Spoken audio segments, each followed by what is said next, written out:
Last class में हम लोगों ने मैट्रिसेस पढ़ा था, उसमें कोई डाउट? मैट्रिक्स का बिल्कुल बेसिक हमने एप्लीकेशन सीखा था। मैट्रिसेस अब तक जो भी पढ़ा है उसमें कोई डाउट? उर्वी बेटा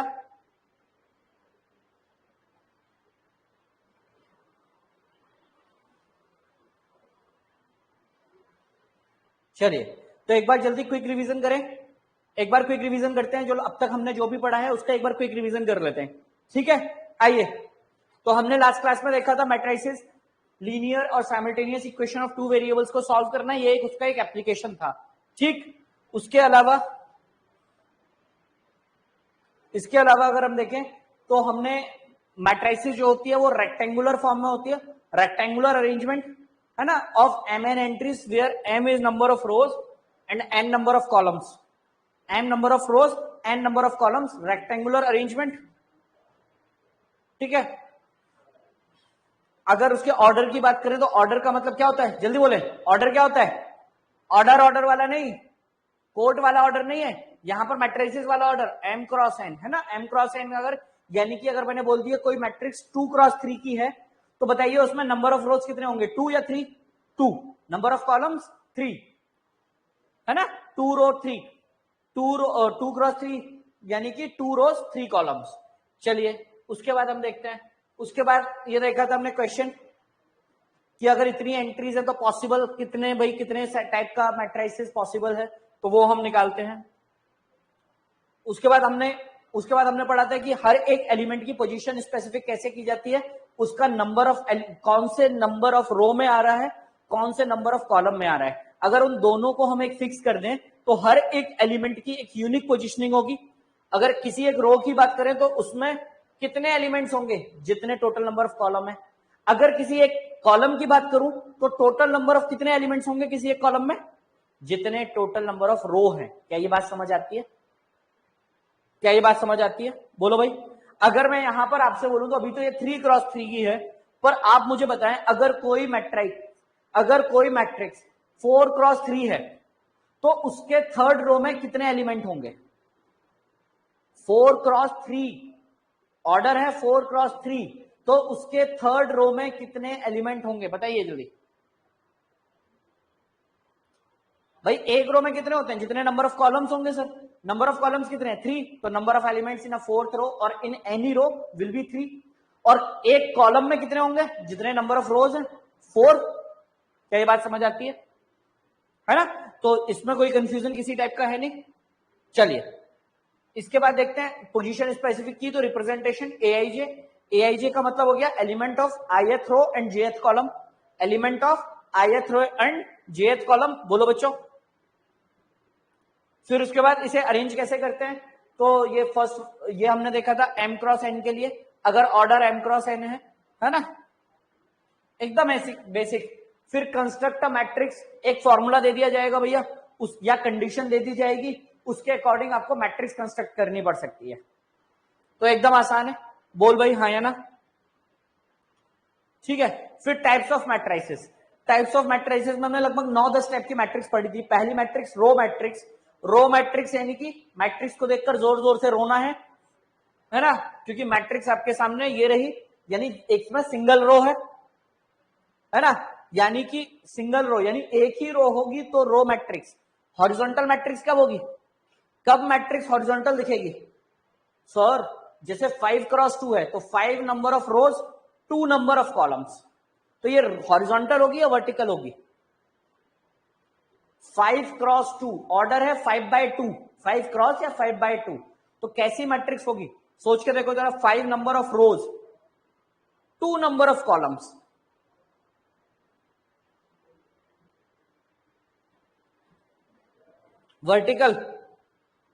वर्टिकल होगी, ठीक है? तो यानी m क्रॉस n में अगर m ज्यादा है तो वर्टिकल, n ज्यादा है तो हॉरिजॉन्टल। तो n ज्यादा है, देख ले भाई, m क्रॉस n में n ज्यादा है, n is greater then m, clear है? चल भाई कॉलम मैट्रिक्स में देखो, कॉलम मैट्रिक्स जिसमें एक कॉलम हो, स्क्वायर मैट्रिक्स जब number of row and number of column equal हो जाते हैं, जब number of row number of column equal हो जाएंगे बच्चे, तो क्या बोलेंगे कैसी मैट्रिक्स है? Square matrix. कैसी मैट्रिक्स है? Square matrix. डिटर्मिनेंट हमेशा स्क्वायर मैट्रिक्स का सॉल्व करते हैं। डिटर्मिनेंट हमेशा सिर्फ और सिर्फ स्क्वायर मैट्रिक्स, यानी एक मैट्रिक्स की अगर वैल्यू की बात करें तो मैट्रिक्स की कोई इंडिविजुअल वैल्यू नहीं होती। जैसे वेक्टर की कोई वैल्यू नहीं होती ना बच्चों, वेक्टर की कोई वैल्यू नहीं होती। वेक्टर का मैग्नीट्यूड निकालते हैं। वेक्टर का क्या निकालते हैं? मैग्नीट्यूड। बोल भाई हाँ या ना, जल्दी बोल हाँ या ना। वेक्टर का मैग्नीट्यूड निकालते हैं। तो उसी तरीके से मैट्रिक्स की कोई वैल्यू नहीं होती। मैट्रिक्स में स्पेसिफिक केस में हम उसका डिटर्मिनेंट वैल्यू निकालते हैं। तो वो स्पेसिफिक केस क्या है? वो स्पेसिफिक केस है ये, मैट्रिक्स को कैसा होना चाहिए भैया? मैट्रिक्स को स्क्वायर मैट्रिक्स होना चाहिए।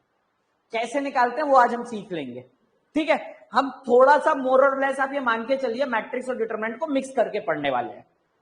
हमारी अप्रोच ऐसी रहेगी क्योंकि कई चीजें हैं जो दोनों में है और कई चीजें हैं जो अलग अलग है। तो दोनों में चीजें उनको हम कोशिश करेंगे कि साथ साथ लेके चलें, क्योंकि भाई आलसी है पहली बात, और दूसरी बात वो मेमोरी वाली सिस्टम है ना, बता रखा है मैंने आपको। चलिए, तो square matrix number of row number of column के बराबर, ये हमने देखा था। स्क्वायर मैट्रिक्स में ही डायगोनल एलिमेंट की बात होगी, प्रिंसिपल डायगोनल जब आई इज इक्वल टू जे है। फिर डायगोनल बनाएंगे तो दो ट्रायंगल बनेंगे, एक लोअर ट्रायंगल और एक ऊपर यानी अपर ट्रायंगल। लोअर ट्रायंगल जिसमें I is greater than J, upper triangle जिसमें J is greater than I, ठीक है। फिर इसके बाद डायगोनल एलिमेंट यानी कि when I is equals to J, when I is equals to J. बोल भाई कोई दिक्कत है ना? A11, A22, A33, A44, ये सारे क्या हो जाएंगे बच्चे? डायगोनल एलिमेंट हो जाएंगे। फिर उसके बाद हमने पढ़ा था ट्रायंगुलर मैट्रिक्स। ट्रायंगुलर मैट्रिक्स भी दो टाइप की पढ़ी थी, upper triangular matrix, lower triangular matrix. Upper triangular के साथ strict upper triangular, lower triangle के साथ स्ट्रिक्ट लोअर ट्रायंगल। समझने का सिर्फ एक फंडा है पूरी मैट्रिक्स में, गौर से सुनिए। समझने का सिर्फ एक फंडा है, कौन सा फंडा? अगर मैंने बोल दिया अपर ट्रायंगुलर मैट्रिक्स तो इसका मतलब हो गया मैट्रिक्स कहां एग्जिस्ट कर रही है? अपर ट्रायंगल में, तो लोअर ट्रायंगल जीरो। बात समझ गए? अगर ट्रायंगल में मैंने बोल दिया लोअर ट्रायंगुलर मैट्रिक्स तो मैट्रिक्स कहां एग्जिस्ट करती है? लोअर ट्रायंगल में, अपर ट्रायंगल के एलिमेंट जीरो। अगर मैंने बोल दिया स्ट्रिक्ट अपर ट्रायंगुलर मैट्रिक्स तो स्ट्रिक्टली अपर ट्रायंगल में लाई करेगी, यानी डायगोनल भी जीरो और लोअर भी जीरो। और अगर मैंने बोला स्ट्रिक्ट लोअर तो डायगोनल और अपर दोनों जीरो। क्या ये बात समझ में आती है? बोल भाई ये बात समझ आती है हाँ या ना, जल्दी बोल। क्लियर है? क्लियर है भाई? हाँ या ना? चल बहुत सुंदर। इसके बाद तो यही सारी बातें यहां पर लिखी हुई हैं, स्ट्रिक्ट अपर, डायगोनल भी जीरो, लोअर है ना, लोअर ट्रायंगल यानी अपर वाले एलिमेंट जीरो। फिर minimum number of zeros question किया था, ठीक है। डायगोनल मैट्रिक्स, अब नाम ही आ गया, मैट्रिक्स में कहां एग्जिस्ट कर रही है? डायगोनल में, तो नॉन डायगोनल एलिमेंट्स क्या हो जाएंगे? जीरो। नॉन डायगोनल एलिमेंट्स क्या हो जाएंगे? जीरो। अब मैं एक बात मैंने बेटा लास्ट क्लास में भी बोली थी, आज भी बोलूंगा, अपना एक्स्ट्रा दिमाग ना चलाएं। एक्स्ट्रा दिमाग यानी कुछ भी कचरा अपने दिमाग में ना आने दें। मतलब सर ये डायगोनल मैट्रिक्स में आई नॉट इक्वल्स टू जे यानी कि नॉन डायगोनल एलिमेंट जीरो है। अब डायगोनल एलिमेंट का क्या होगा? भाई डायगोनल एलिमेंट मेरी तरफ से कुएं में जाए, बोलते हैं ना भाई, मेरे को नहीं पता। डायगोनल एलिमेंट में 3x3 की डायगोनल एलिमेंट, एक में हाथी बैठ जाए, एक में घोड़ा बैठ जाए और एक में कुछ भी हो जाए, मतलब समंदर आ जाए, अपने को उससे मतलब नहीं है। अपने को जब भी डायगोनल मैट्रिक्स देखनी है, अपने को क्या समझना है बच्चे कि नॉन डायगोनल एलिमेंट जीरो। अपने को देखना है कि लोअर ट्रायंगुलर मैट्रिक्स है तो अपने को क्या समझना है कि अपर ट्रायंगल के एलिमेंट जीरो। बाकी दुनिया में क्या हो रहा है? बाकी कोई कंडीशन नहीं है, बाकी कोई कंडीशन नहीं है, उससे कंफ्यूज नहीं होना है, उससे कंफ्यूज नहीं होना है। क्या ये बात समझ आती है? क्या ये बात समझ आती है? बोलो। ठीक है, तो डायगोनल मैट्रिक्स हो गई, डायगोनल मैट्रिक्स हो गई, बहुत सुंदर। डायगोनल मैट्रिक्स यानी कि डायगोनल एलिमेंट्स को छोड़कर बाकी सारे element zero. Diagonal element non diagonal matrix, इसको हमेशा कैसे, जैसे अपन ने ट्रायंगल को समझा था ना, लोअर ट्रायंगुलर मैट्रिक्स यानी मैट्रिक्स एग्जिस्ट करती है लोअर ट्रायंगल में, तो डायगोनल मैट्रिक्स का मतलब मैट्रिक्स एग्जिस्ट करती है डायगोनल में, यानी बाकी की जगह जीरो। अच्छा, अगर मैं इसमें देखूं स्केलर मैट्रिक्स, तो स्केलर मैट्रिक्स यानी ये एक special type of diagonal matrix है जिसमें डायगोनल एंट्रीज बराबर होंगी। बराबर यानी सर 2 हो सकती है, बिल्कुल हो सकती है सर -2, अरे भाई कुछ भी हो, रियल और इमेजिनरी भी हो, हमको उससे फर्क नहीं पड़ता। हमारे लिए क्या इंपॉर्टेंट है, डायगोनल के सारे एलिमेंट्स, डायगोनल में जो भी है वो तीनों जगह बराबर हो। क्या ये बात समझ आती है? क्या ये बात समझ आती है ना? इन बातों पर बहुत ध्यान देना है। क्यों?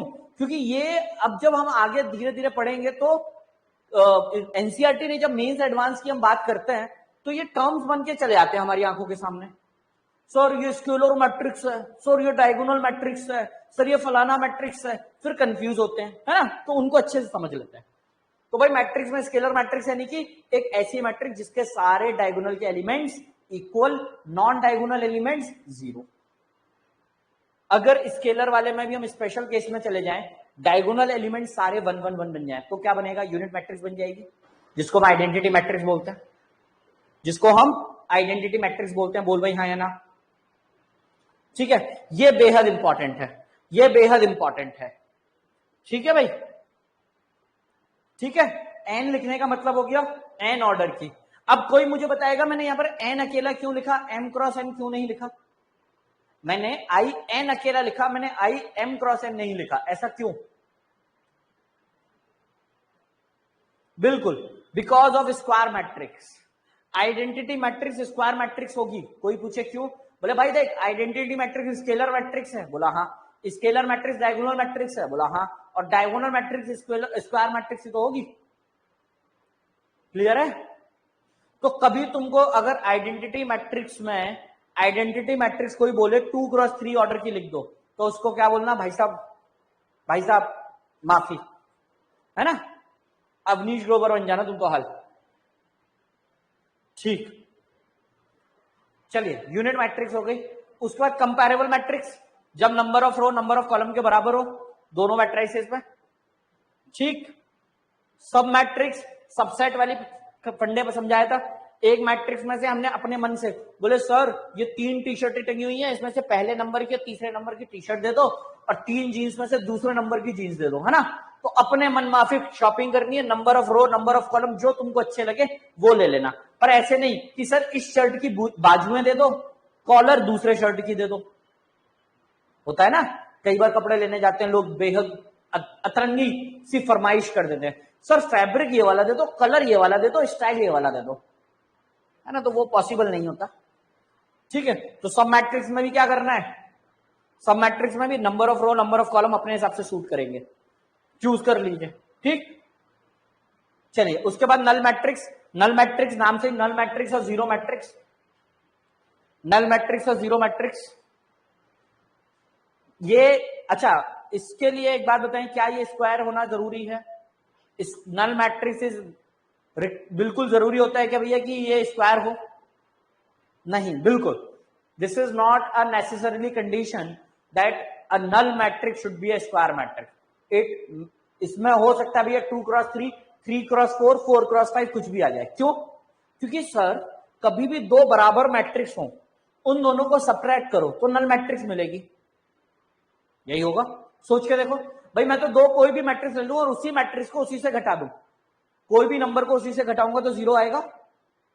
ठीक है, अब जो मैट्रिक्स मैं ले रहा हूं वो दोनों में उसी को सब्ट्रैक्ट कर रहा हूं दूसरे से, है ना? तो अब एक बात बताओ, कंपैरेबल की तो कहानी खत्म हो गई, क्योंकि भैया अगर ये 2 क्रॉस 2 की है, 2 क्रॉस 3 की है, तो दूसरी उस सेम ही ले रहा हूं ना, तो वो भी 2 क्रॉस 3 हो गया। तो एक बात बता भाई, इसके ऊपर कोई रिस्ट्रिक्शन नहीं आई तो नल मैट्रिक्स के ऊपर क्यों आएगी? अगर 2 क्रॉस 3 की मैट्रिक्स को उसी मैट्रिक्स से मैं सब्ट्रैक्ट कर दूं तो नल मैट्रिक्स बन जाएगा। तो हर चीज को समझने के साथ साथ एक उसका एग्जाम्पल ले लो, एक बार उसको समझ लो उसके फंडे को, तो रटने की जरूरत नहीं पड़ेगी।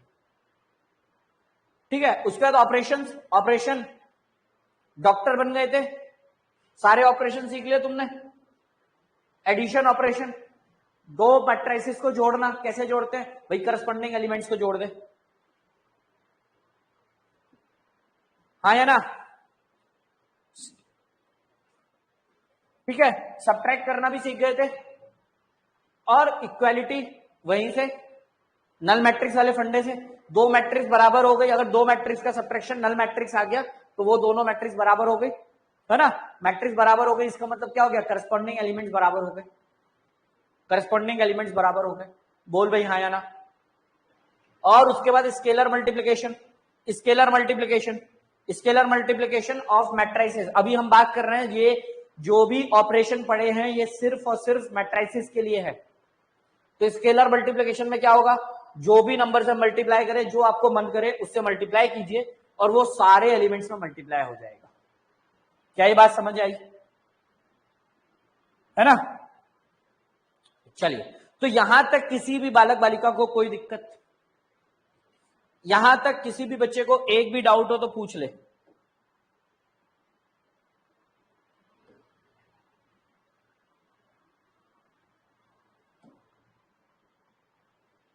किसी को भी, बहुत बढ़िया, बहुत सुंदर। किसी बच्चे को कोई डाउट नहीं,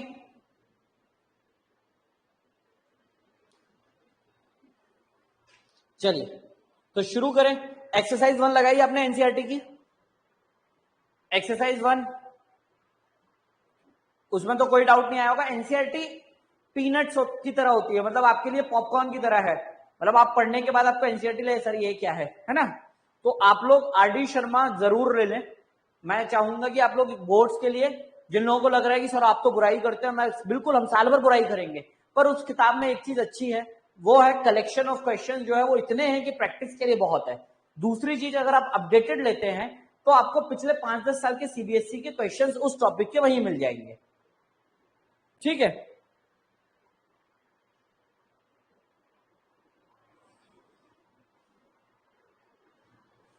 चलिए क्वेश्चन करें, क्वेश्चन शुरू करें।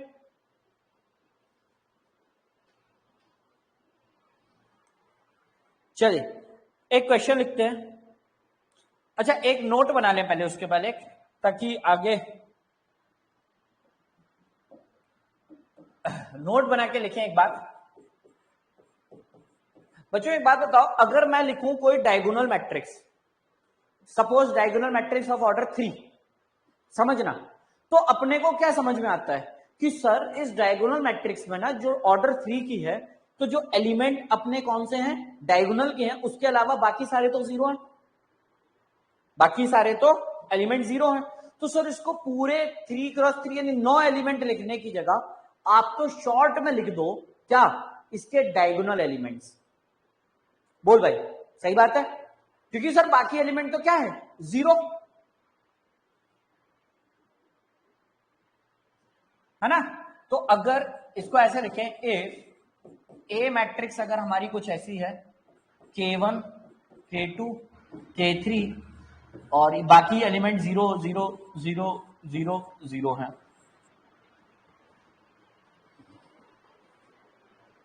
देन बच्चों, then we can rewrite A as, इसको ए को दोबारा कैसे लिख, ए को कैसे लिख सकते हैं, ऐसे लिखा, ठीक है। अब डायगोनल एलिमेंट्स लिख दिए सिर्फ, K1 K2 K3,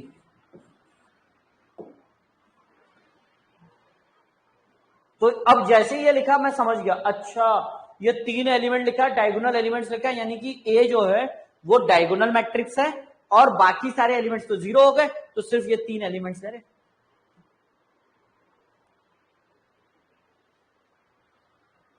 बोलो हाँ या ना, क्लियर है, क्लियर है। चलिए क्वेश्चन करते हैं, एक क्वेश्चन ऐसा देखते हैं जिससे हमारी थोड़ी प्रैक्टिस भी हो जाए। तो लिखिए, if A is diagonal 1, -1, 2, 1, -1, 2 and B is diagonal 2,3,-1, 2,3,-1.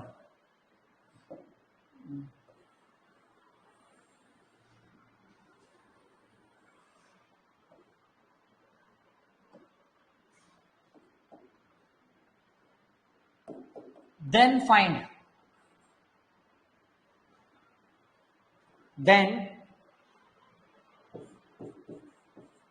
find और फर्स्ट पार्ट है a plus B, second part है a minus B, third part है 2a minus 3b,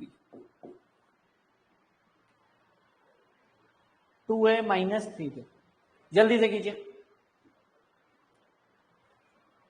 If a is this and b is this,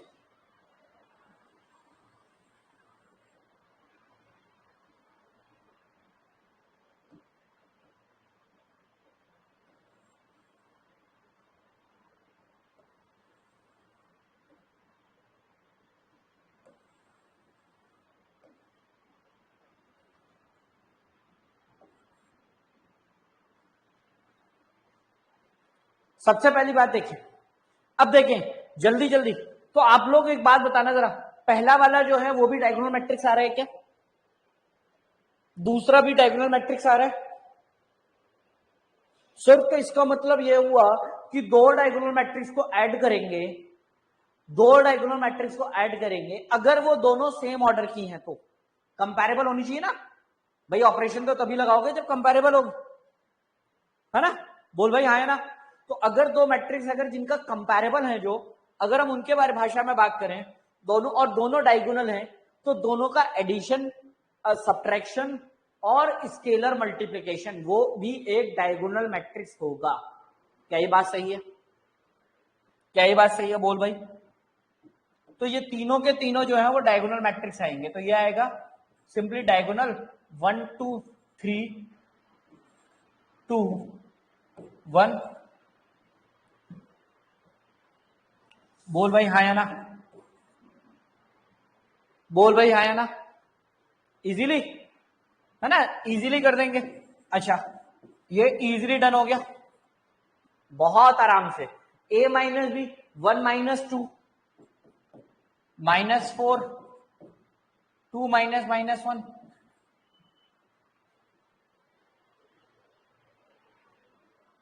ठीक है. और third वाला diagonal 2a minus 3b, तो इसमें 2 से मल्टीप्लाई कर देंगे सभी एलिमेंट से, इसमें 3 से, और फिर दोनों को सब्ट्रैक्ट कर दीजिए. बिल्कुल -4 11 और 7 यही आ रहे हैं सभी के.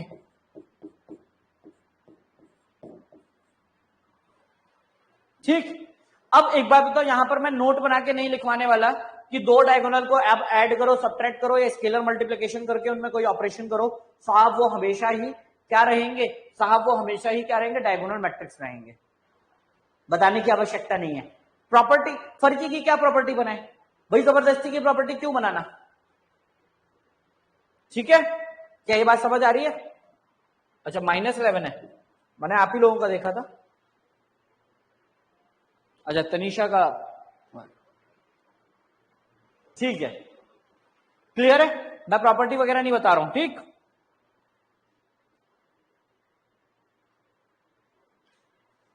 किसी को कोई प्रॉब्लम?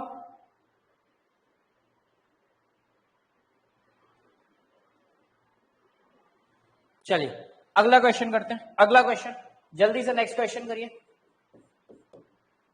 लिखिए, find a matrix X, find a matrix X such that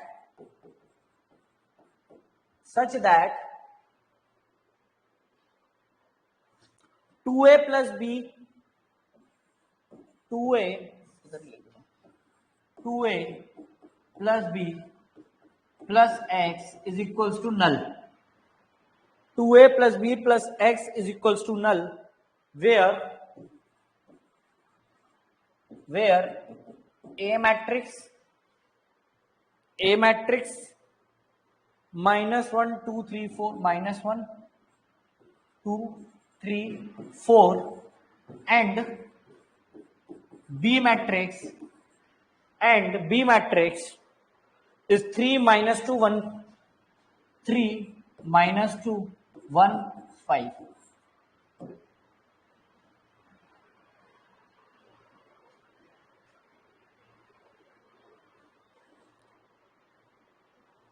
ये सीबीएसई में आया हुआ क्वेश्चन है।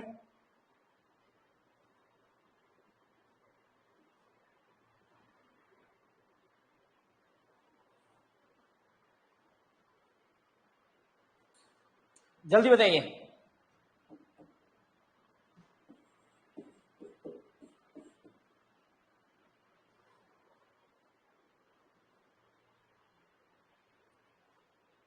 आज वीडियो में कोई डिफरेंस है क्या पहले से?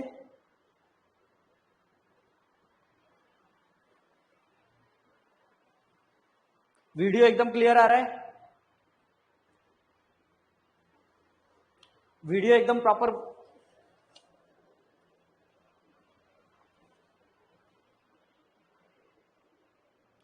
One -2 -7 and 13, sorry -13। बिल्कुल बिल्कुल, एकदम घटिया सवाल है भाई, ये एकदम घटिया सवाल है sir. 2a + b is equals to -x, तो इसको हम ऐसे लिख देते हैं, x निकालना है ना हमको, x will be -2 times of a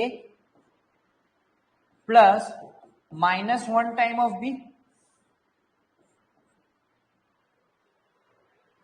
ठीक है, अब आप -2a लिख दीजिए, -b लिख दीजिए और उठाकर क्या कर दीजिए, पुट कर दीजिए, तो x आ जाएगा आपका कितना, -2a यानी कि प्लस का 2 और -3, 2 - 3 -1। बाकी तो अब आपने सही बताई दी। हम 1 - 2 -7 एंड 13, -13 या +13, चारों तो नेगेटिव आ रहे हैं शायद, माइनस, बिल्कुल। तो ये क्वेश्चन सीबीएसई एग्जाम में पूछ चुकी है, तो देखिए भाई कितना घटिया है, एकदम इजी लेवल के क्वेश्चन है, एकदम इजी लेवल का क्वेश्चन है बच्चों। बोल भाई हाँ या ना, है ना? चलिए आगे बढ़े।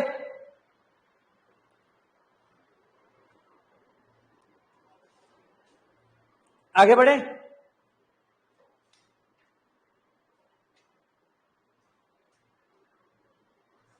चलिए अब कुछ प्रॉपर्टी समझते हैं, अभी कुछ प्रॉपर्टी समझते हैं। अब एक बात बताइए, मैट्रिक्स एडिशन, पहले बताइए कॉम्यूटेटिव प्रॉपर्टी आप लोग जानते हैं, कॉम्यूटेटिव, एसोसिएटिव और distributive, commutative, associative and distributive, तीनों प्रॉपर्टीज। कॉम्यूटेटिव का मतलब होता है आप अगर ऑर्डर रिवर्स कर दें या ऑर्डर चेंज कर दें तो कोई फर्क पड़ेगा या नहीं पड़ेगा।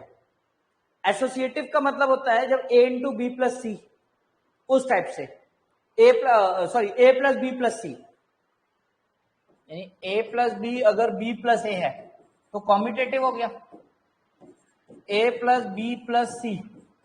अब इसमें हमने पहले a और b को ऐड किया या पहले b और c को ऐड किया, कोई फर्क नहीं पड़ेगा। और a into B plus C, that is AB plus AC,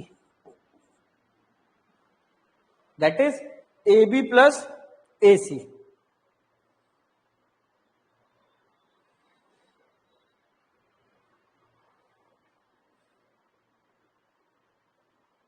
तो यहां तक किसी को कोई प्रॉब्लम, यहां तक किसी को कोई प्रॉब्लम? तो जल्दी से लिखें, जल्दी से लिखें, एक ही प्रॉपर्टी लिख लें, property matrix addition is commutative, matrix addition is commutative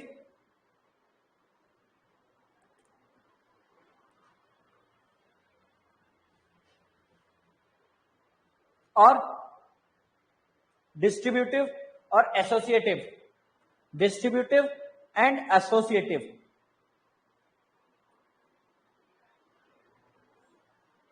ठीक है भाई। अच्छा, आप लोग बचपन में एक चीज और पढ़ते थे, additive inverse, additive identity, multiplicative inverse, multiplicative identity, याद आ रहा है बच्चों? एडिटिव इनवर्स, एडिटिव इनवर्स या एडिटिव आइडेंटिटी। सबसे पहले देखिए आइडेंटिटी का मतलब क्या होता है। एडिटिव आइडेंटिटी का मतलब होता है एक ऐसा नंबर, सॉरी, एडिटिव आइडेंटिटी यानी कि एक ऐसा नंबर जिसमें अगर ऐड करें तो वह सेम रहे, जो कि हमारे जनरल केस में क्या होता है, एडिटिव आइडेंटिटी जीरो, क्योंकि किसी भी नंबर को जीरो में ऐड करेंगे तो क्या मिलेगा, वही नंबर मिल जाएगा वापस, हाँ या ना। मल्टीप्लिकेटिव आइडेंटिटी उस हिसाब से क्या हो जाएगी, वन। भाई वन का किसी में मल्टीप्लाई करोगे तो वही नंबर मिलेगा। तो आइडेंटिटी का मतलब क्या हो गया, एडिटिव आइडेंटिटी यानी ऐसा नंबर, ऐसे बात चीज की बात हो रही है, ऐसे क्वांटिटी की बात हो रही है जिसको अगर हम उसी में वापस ऐड करें तो उस पर कोई फर्क ना पड़े, मल्टीप्लिकेटिव में और एडिटिव में। तो ऐड करेंगे सर जीरो, मल्टीप्लाई करिए वन, ठीक। अब एडिटिव इनवर्स यानी कि ऐसा क्या ऐड करें कि हमें एडिटिव आइडेंटिटी मिल जाए, तो भैया minus of that number, x में मैं ऐसा क्या ऐड करूं कि मुझे एडिटिव आइडेंटिटी यानी कि जीरो मिल जाए, तो सर एक्स में माइनस एक्स कर दीजिए, क्लियर है। Additive identity, additive inverse, additive identity होती है जीरो, तो यहां पर हो जाएगा नल मैट्रिक्स, एडिटिव इनवर्स हो जाएगी ए की नेगेटिव मैट्रिक्स। क्या ये बात क्लियर है, हाँ या ना, जल्दी बोल। तो प्रॉपर्टीज में जल्दी से मैं बता देता हूं, प्रॉपर्टीज पहली कॉम्यूटेटिव, एसोसिएटिव, डिस्ट्रीब्यूटिव, चौथा एडिटिव इनवर्स या additive identity and additive inverse exist, additive inverse exist. देख भाई बहुत सिंपल सी बात है भाई, आइडेंटिटी का मतलब क्या होता है। सबसे पहले आप लोग एक बात और सुन लें, हम लोग बचपन में पढ़ते थे trigonometric identity, sine square theta plus cos square theta is equals to 1, पढ़ते हैं आइडेंटिटी।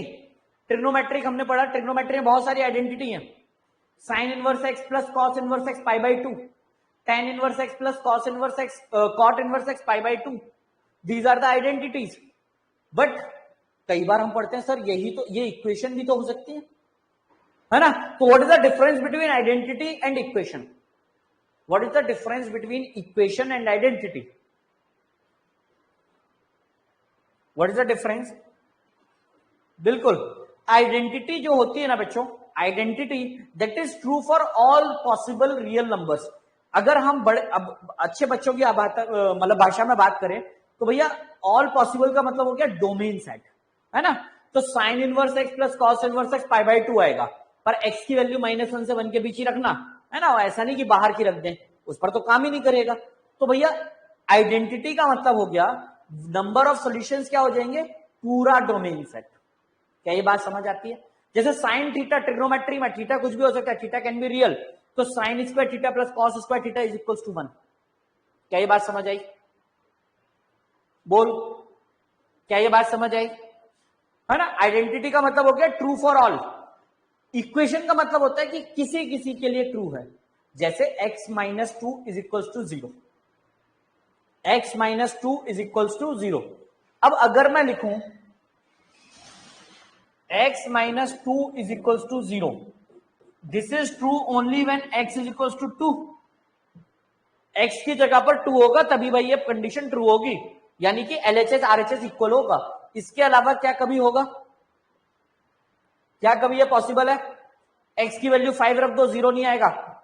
लेकिन अगर मैं लिखूं x प्लस 1 का whole square, x square plus 2x plus 1, तो this is true for all x belongs to R, x belongs to R के लिए ट्रू है। क्या ये बात समझ में आती है। तो ऊपर जो है ये जो कंडीशन है, फर्स्ट कंडीशन और second condition, first condition true है जब x is equal to 2, only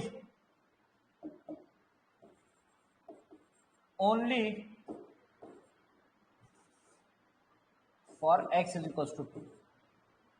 ठीक है, तो पहली वाली कंडीशन में x इज इक्वल टू 2 के अलावा कुछ भी रख दो, कंडीशन वैलिड नहीं होगी। अच्छा, अब अगर मैं आपसे बोलूं, ये अभी थोड़ा सा इसलिए बताना जरूरी है क्योंकि आगे और ज्यादा चीजें आने वाली है।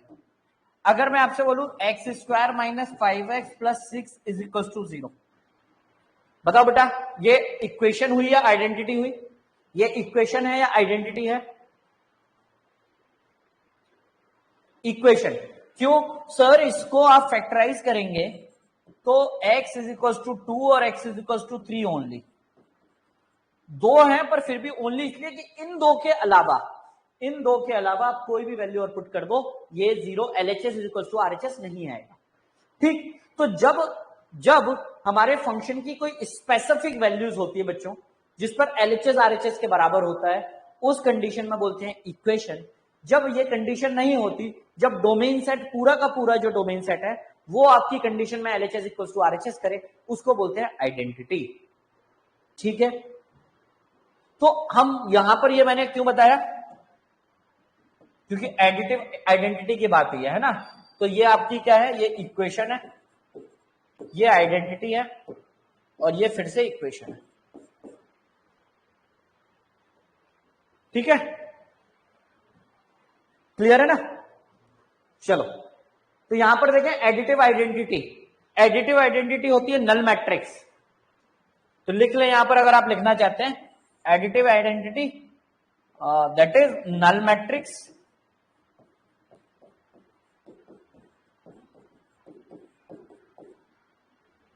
और एडिटिव इनवर्स क्या हो जाएगा?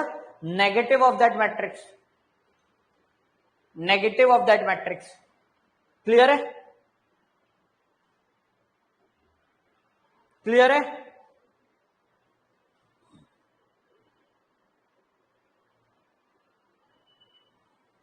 चलिए, इसके बाद आते हैं cancellation law.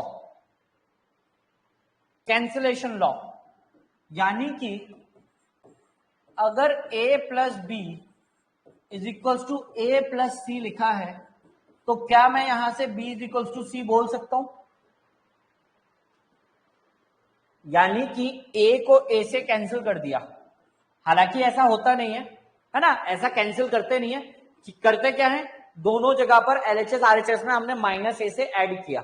We add negative of a both sides, है ना, पढ़ा रखा है मैंने इक्वेशंस में। चलिए, तो b is equal to C, basic maths के लेक्चर्स में पढ़ते हैं हम ये सब, गौरी ने पढ़ रखा है। ठीक है, तो इसको बोलते हैं कैंसिलेशन लॉ। तो लिख लेंगे कैंसिलेशन लॉ होल्ड्स।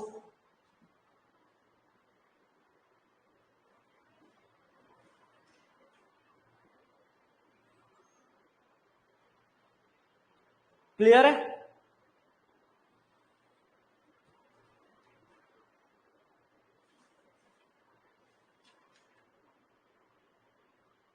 क्लियर है? चलिए, बहुत सुंदर।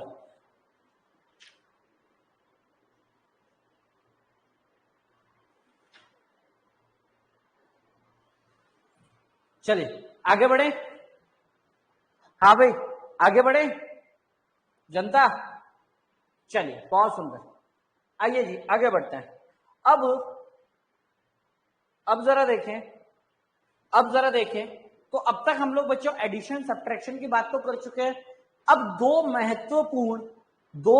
बहुत ही इंपॉर्टेंट आपके जो क्या बोलते हैं हम ऑपरेशंस हैं, कौन कौन से? Multiplication and division. ये रह गए हैं। क्या रह गए हैं? Multiplication and division. ठीक है, तो यहां पर मल्टीप्लिकेशन और डिवीजन जो है उसे समझने की कोशिश करते हैं। तो लिखिए मल्टीप्लिकेशन ऑफ मैट्रिसेस, और इसको बड़े गौर से समझें। इसको बड़े इत्मीनान से समझना है। सबसे पहले मैट्रिक्स मल्टीप्लिकेशन। अब एक बात बताओ, एक नंबर का एक नंबर से मल्टीप्लाई होता था तो बेटा क्या मिलता था? नंबर ही मिलता है। एक वेरिएबल का दूसरे वेरिएबल से मल्टीप्लाई होता है, वेरिएबल मिलता है। तो अगर दो मैट्रिक्स का मल्टीप्लिकेशन होगा तो आउटपुट में आपको मैट्रिक्स ही मिलेगी।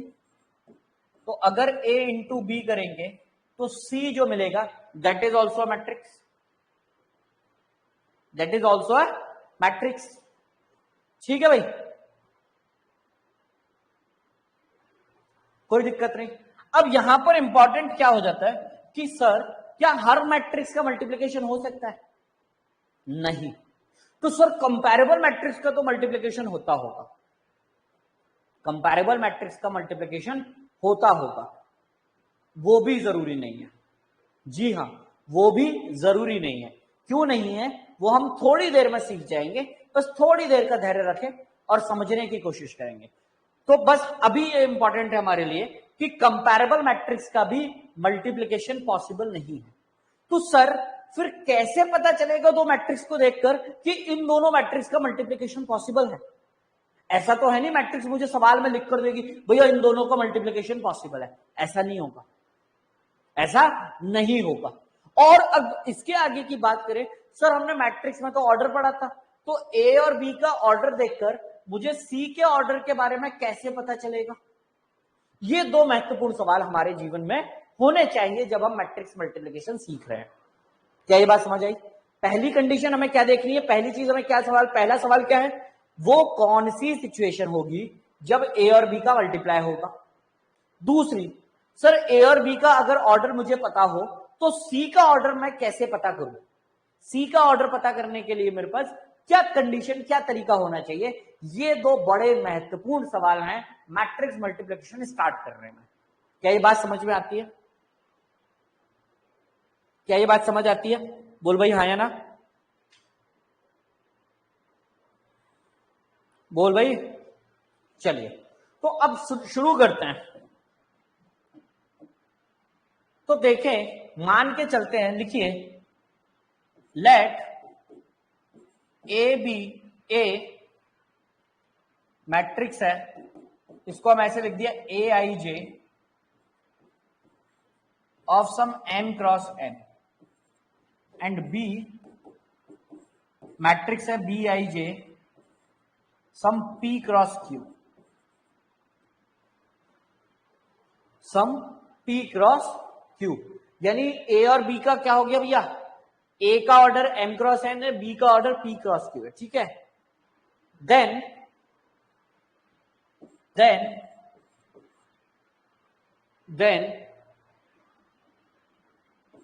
टू डिफाइन, लिखें then to define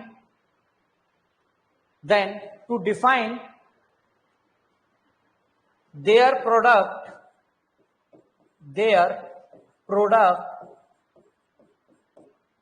then to define their product, the number of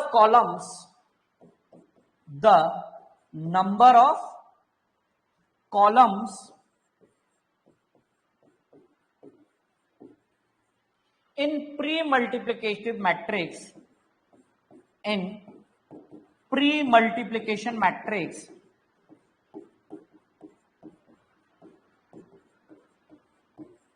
should be equal to, अभी बताता हूं प्री मल्टीप्लीकेशन का मतलब, शुड बी इक्वल टू, इत्मीनान से, बड़े इत्मीनान से, should be equal to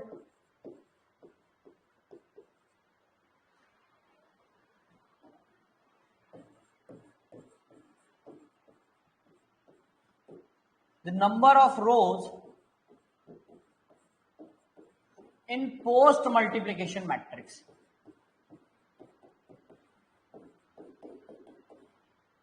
In post multiplication matrix.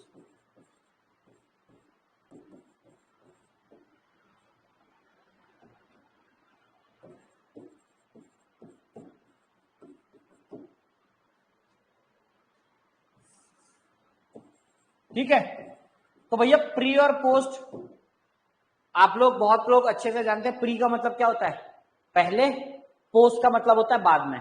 जैसे हम जो फोन यूज करते हैं उसमें जो सिम होती है उसके लिए हम बोलते हैं प्रीपेड सर्विसेज या postpaid services, prepaid SIM, postpaid SIM. या बहुत सारी सर्विसेज होती है जो प्रीपेड होती है, कई सर्विसेज पोस्ट पेड होती हैं, है ना। प्रीपेड का मतलब होता है पहले पे करना है फोन में, हम 1 महीने पहले हम देखते हैं हमारा रिचार्ज खत्म हो रहा है, अगले महीने के लिए हम पहले रिचार्ज कर लेते हैं। पोस्टपेड में क्या होता है, आपने जो महीने भर आपने जो भी अपनी सर्विसेज दी है, कॉल किया, इंटरनेट जो यूज किया, उसके बेसिस पर आपका बिल जनरेट होता है। तो एक में होता है आपने टोकन सिस्टम, जैसे आप रेस्टोरेंट में जाते हैं, मैकडी, डोमिनोज, तो वो प्री पेड वाले हैं ना, प्रीपेड वाले हैं। पहले आप क्या करते हैं, पहले आप काउंटर पे पे करते हैं, फिर आपको आपका पिज्जा बर्गर या जो भी आप लेना गए हैं वो मिलेगा।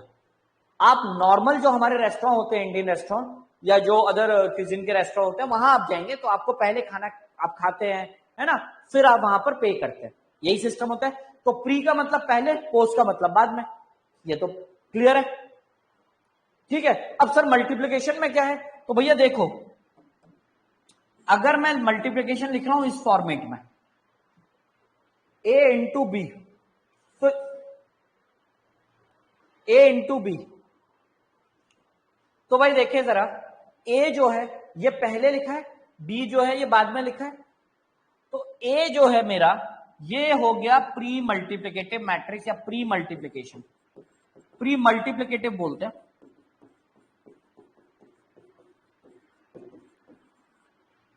प्री मल्टीप्लिकेटिव कर दो,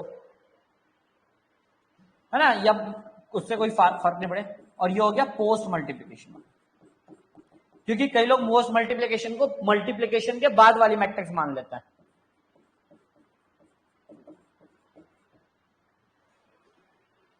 क्लियर है बात, क्लियर है बात। अगर मैं बेटा अब यहां से एक चीज समझ में आई कि सर इसके नंबर ऑफ क्या बोला मैंने, कॉलम्स या रो, कॉलम, ए के नंबर ऑफ कॉलम बी के नंबर ऑफ रोज के बराबर होना चाहिए। सर अगर मैं ए और बी की जगह अगर मैं इसको इस फॉर्म में लिख दूं, सॉरी, बी इंटू ए, तो देख भाई अब प्री मल्टीप्लिकेशन मैट्रिक्स कौन सी हो जाएगी, बी, ए जो हो जाएगी वो पोस्ट मल्टीप्लिकेशन हो जाएगी। क्या ये बात समझ आ रही है, जो पहले लिखा वो प्री, जो बाद में लिखा वो पोस्ट, क्लियर है। तो एक चीज यहां पर आपको क्या स्ट्राइक की, सर अगर इन दोनों को लिखने का ही तरीका अलग है तो गारंटी है सर ये दोनों डायरेक्ट बराबर नहीं होते होंगे। यानी मल्टीप्लिकेशन में हम a इंटू बी कर रहे हैं या b इंटू ए कर रहे हैं, ये दोनों अलग बातें हैं, ये दोनों अलग बातें हैं बच्चों। क्या ये बात समझ में आ रही है, a इंटू बी और b इंटू ए अलग बातें। तो हम यहां से एक बात अभी से बोल सकते हैं कि सर देखो अभी मुझे कुछ नहीं पता बहुत ज्यादा, पर मैं एक बात बोल सकता हूं या बोल सकती हूं कि मल्टीप्लिकेशन ऑफ अ मैट्रिक्स जो है ये कम्यूटेटिव नहीं है इन जनरल। कभी गलती से हो जाए तो हो जाए, है ना, लेकिन अभी जो है ये मल्टीप्लिकेशन जो है ये कम्यूटेटिव नहीं है। क्या ये बात सही है, गलती से कैसे हो सकता है भाई, देखो क्या हुआ, 2 + 2 कितना आएगा, 2 + 2 4, बोल भाई हाँ या ना, 2 + 2 4 ना, और 2 into 2, 2 into 2 that is also 4, और 2 की पावर 2 वो तो 2 इंटू 2 ही हो गया एक तरीके से, है ना। तो चलो उसको छोड़ देते हैं। तो दो नंबर का एडिशन किया सेम तो भी 4 आया, और मल्टीप्लिकेशन किया तो भी 4 आया, तो सर एडिशन और मल्टीप्लिकेशन का एक ही बात होती है, बता भाई, नहीं। यहां पर क्या है, ये एक स्पेशल केस है, ये एक स्पेशल केस है, बात समझ में आ रही है। तो ऐसे ही किसी दिन अब आप इसके बेसिस पर कोई देखे और पूरा जजमेंट कर लेगी, सर पता है आपको नहीं पता, मैं आपको बताता हूं, एडिशन जो होता है वही मल्टीप्लिकेशन है सर, ऐसा होगा क्या, बिल्कुल नहीं। तो भैया ये क्या हो गया, ये कभी कभी का केस हो गया। तो अगर मैट्रिक्स में कभी ऐसा पॉसिबल हो जाए या क्वेश्चन में गिवन कंडीशन हो, तो चढ़ मत जाना मेरे ऊपर बंदूक लेके, नहीं सर आपने तो लिखवाया था कम्यूटेटिव नहीं होता, ये कैसे कम्यूटेटिव हो गया।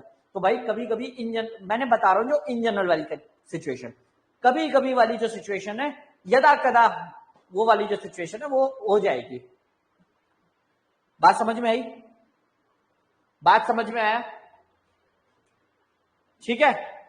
चलिए अब देखते हैं भैया कि इसकी कंडीशन क्या होगी। अब देखो अगर ए का ऑर्डर, सॉरी वो तो लिख ही दिया था ना हमने, ए का ऑर्डर m क्रॉस n है, बी का ऑर्डर p क्रॉस q है, तो ए में नंबर ऑफ कॉलम्स कितने हो गए n, नंबर ऑफ कॉलम्स कितने हो गए n, और बी के नंबर ऑफ रो क्या हो गए p, बी के नंबर ऑफ कॉलम रो कितने हो गए p, बोल भाई हाँ या ना। तो a इंटू बी को डिफाइन होने के लिए, a इंटू बी को डिफाइन होने के लिए, to define A B, to define A B क्या होना चाहिए, क्या होना चाहिए, m equals to n, n is equals to p, p is equals to q, m is equals to q। इन चारों वेरिएबल्स में क्या होना चाहिए बता भाई, जल्दी बोल हाँ या ना, जल्दी। ए और बी को बराबर, सॉरी ए और बी का मल्टीप्लीकेशन डिफाइन हो, ए और बी का मल्टीप्लीकेशन डिफाइन हो, तो क्या कंडीशन होनी चाहिए भैया, ए प्री मल्टीप्लीकेशन का लिख रखा है कॉलम, तो कॉलम क्या हो जाएंगे ए, और पोस्ट मल्टीप्लीकेशन के नंबर ऑफ रोज, बोल भाई हाँ या ना, क्लियर है।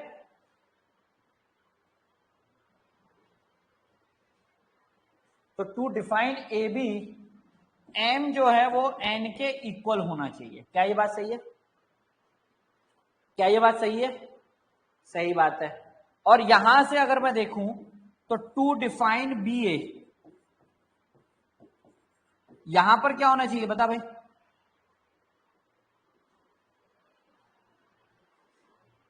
बी ए का प्रोडक्ट डिफाइन कब होगा जल्दी बता, sir B P cross Q, A M cross N,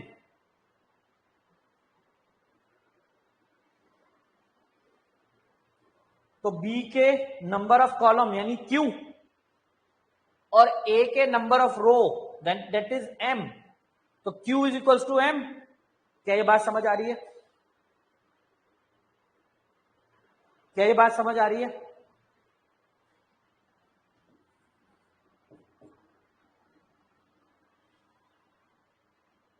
sorry मैंने यहां M is equals to Q लिख दिया, M is N is equals to P था ना ये, to define A B, to define A B N is equals to P, और to define B A Q is equals to M.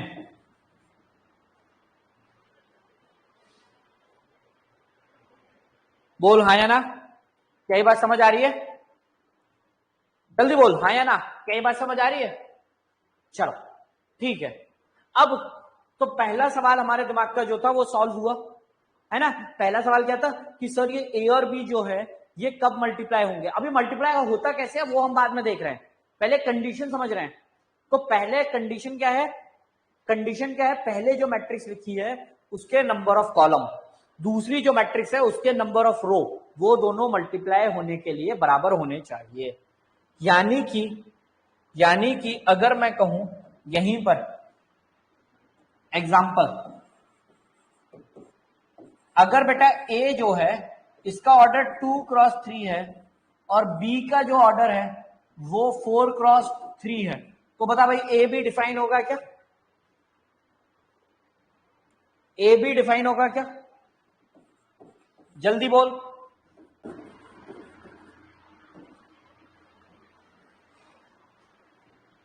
हाँ ए B define होगा,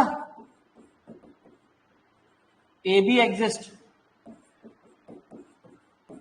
B ए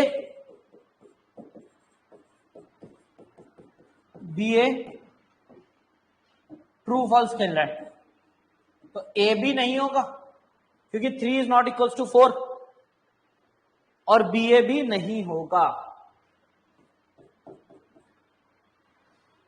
ठीक है। अच्छा इसी में अगर मैं थोड़ा सा और बढ़ा दूं, सी ले लूं और ये ले लूं 3 क्रॉस 5, अब पूछूं आपसे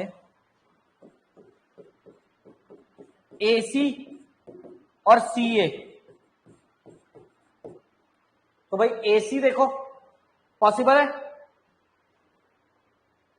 एसी, एसी बोल भाई।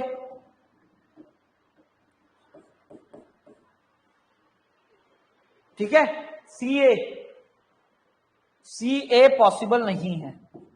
तो यहां पर एक चीज और हमें सीखने को मिली कि हम तो कम्यूटेटिव की बात कर रहे थे भैया, कई बार तो ऐसा हो रहा है कि साहब उल्टा करने पर तो वो डिफाइन ही नहीं हो पा रहा। उल्टा कर देते हैं, एसी से अगर सीए बना दिया तो डिफाइन नहीं है, एक डिफाइन है दूसरा डिफाइन ही नहीं है,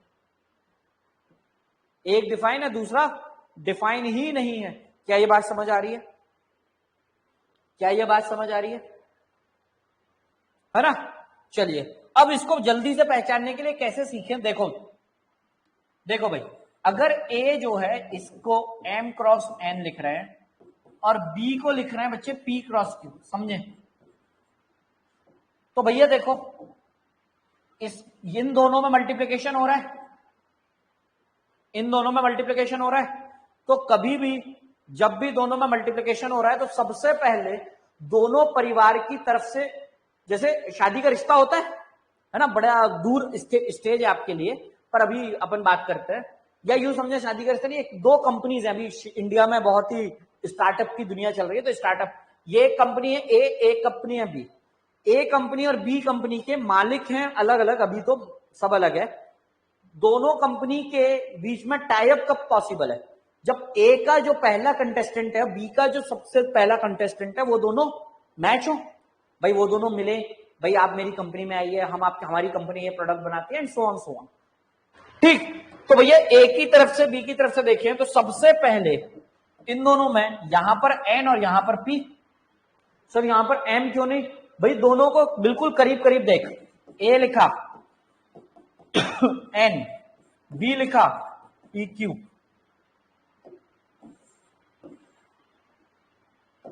ठीक, बोल भाई हाँ या ना? तो ये दोनों बराबर होनी चाहिए, इन दोनों के बीच में अच्छी अंडरस्टैंडिंग। अगर एन और पी बराबर हो गए तो ए और बी आ जाएगा। ठीक, तो अब तुझे बार बार वो दिमाग में नहीं रखना सर प्री मल्टीप्लिकेशन वाले का कॉलम, पोस्ट मल्टीप्लिकेशन की रो, तुझे मैंने डायरेक्ट दे दिए कि भैया ए 2 क्रॉस 3, बी 3 क्रॉस 4, तूने देखा अच्छा ये 3 और ये 3, okay sir done, deal done. क्या ये बात समझ आ रही है? क्या ये बात समझ आ रही है? ठीक है, अब देखें जरा सर, अब इनका मल्टीप्लाई होकर जो मैट्रिक्स आएगी उसके बारे में क्या बताएंगे? तो एक बात बता भाई, ये ए कंपनी में एम और बी कंपनी में जो क्यू आदमी है, इनकी भी कोई सेल्फ रिस्पेक्ट है? इनकी भी कोई इज्जत है या नहीं? बोल जरा। या ये वही घर के छोटे भाई बहन है जिनको दुत्कारा जाता है, ए एसी का रिमोट लेके आ, पंखा चालू कर, गेट लगा, पानी ला, हाँ, इस टाइप की दुत्कार मिलती है इन बेचारों को।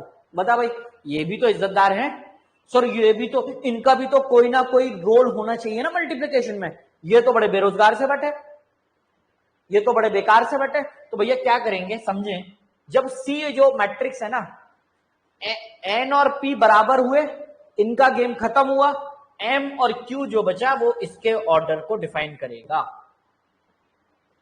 दोबारा सुने, ये दोनों तो बराबर होके कैंसिल हो गए, अब जो बचे थे, जो जिस ऑर्डर में बचा था, एम पहले क्यू बाद में, तो मल्टीप्लाई होके जो मैट्रिक्स बनेगी उसका ऑर्डर कौन डिफाइन करेगा? ये एम और ये क्यू। तो यहां पर जो मैट्रिक्स बनेगी उसका ऑर्डर कितना होगा बताओ जरा? यहां पर जो मैट्रिक्स बनेगी उसका ऑर्डर क्या होगा?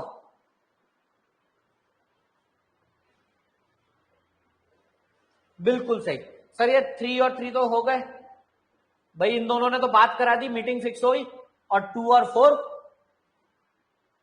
बिल्कुल ऑर्डर। तो अगर मैं पिछले एग्जांपल में देखूं जो एसी में एग्जिस्ट हुआ था, यहां पर जो एसी आएगी मैट्रिक्स, उसका ऑर्डर क्या होगा बच्चों बताना जरा? एसी का ऑर्डर, एसी फलक 3 5 कैसे बेटा?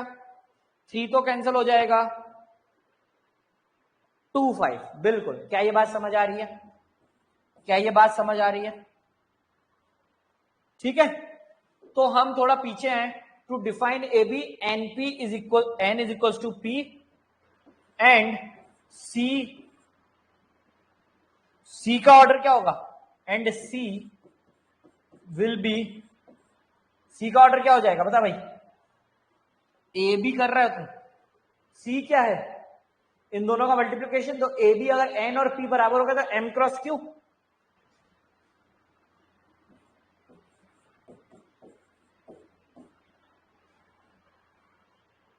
बोल भाई हाँ या ना।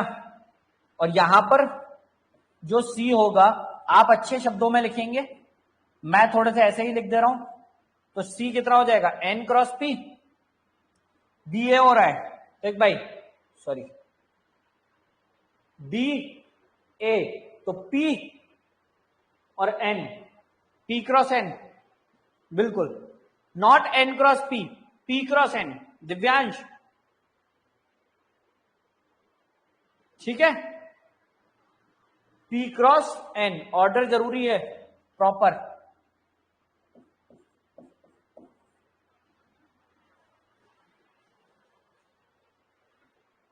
क्या ये बात समझ आ रही है, क्या ये बात समझ आ रही है, जल्दी बोल हाँ या ना,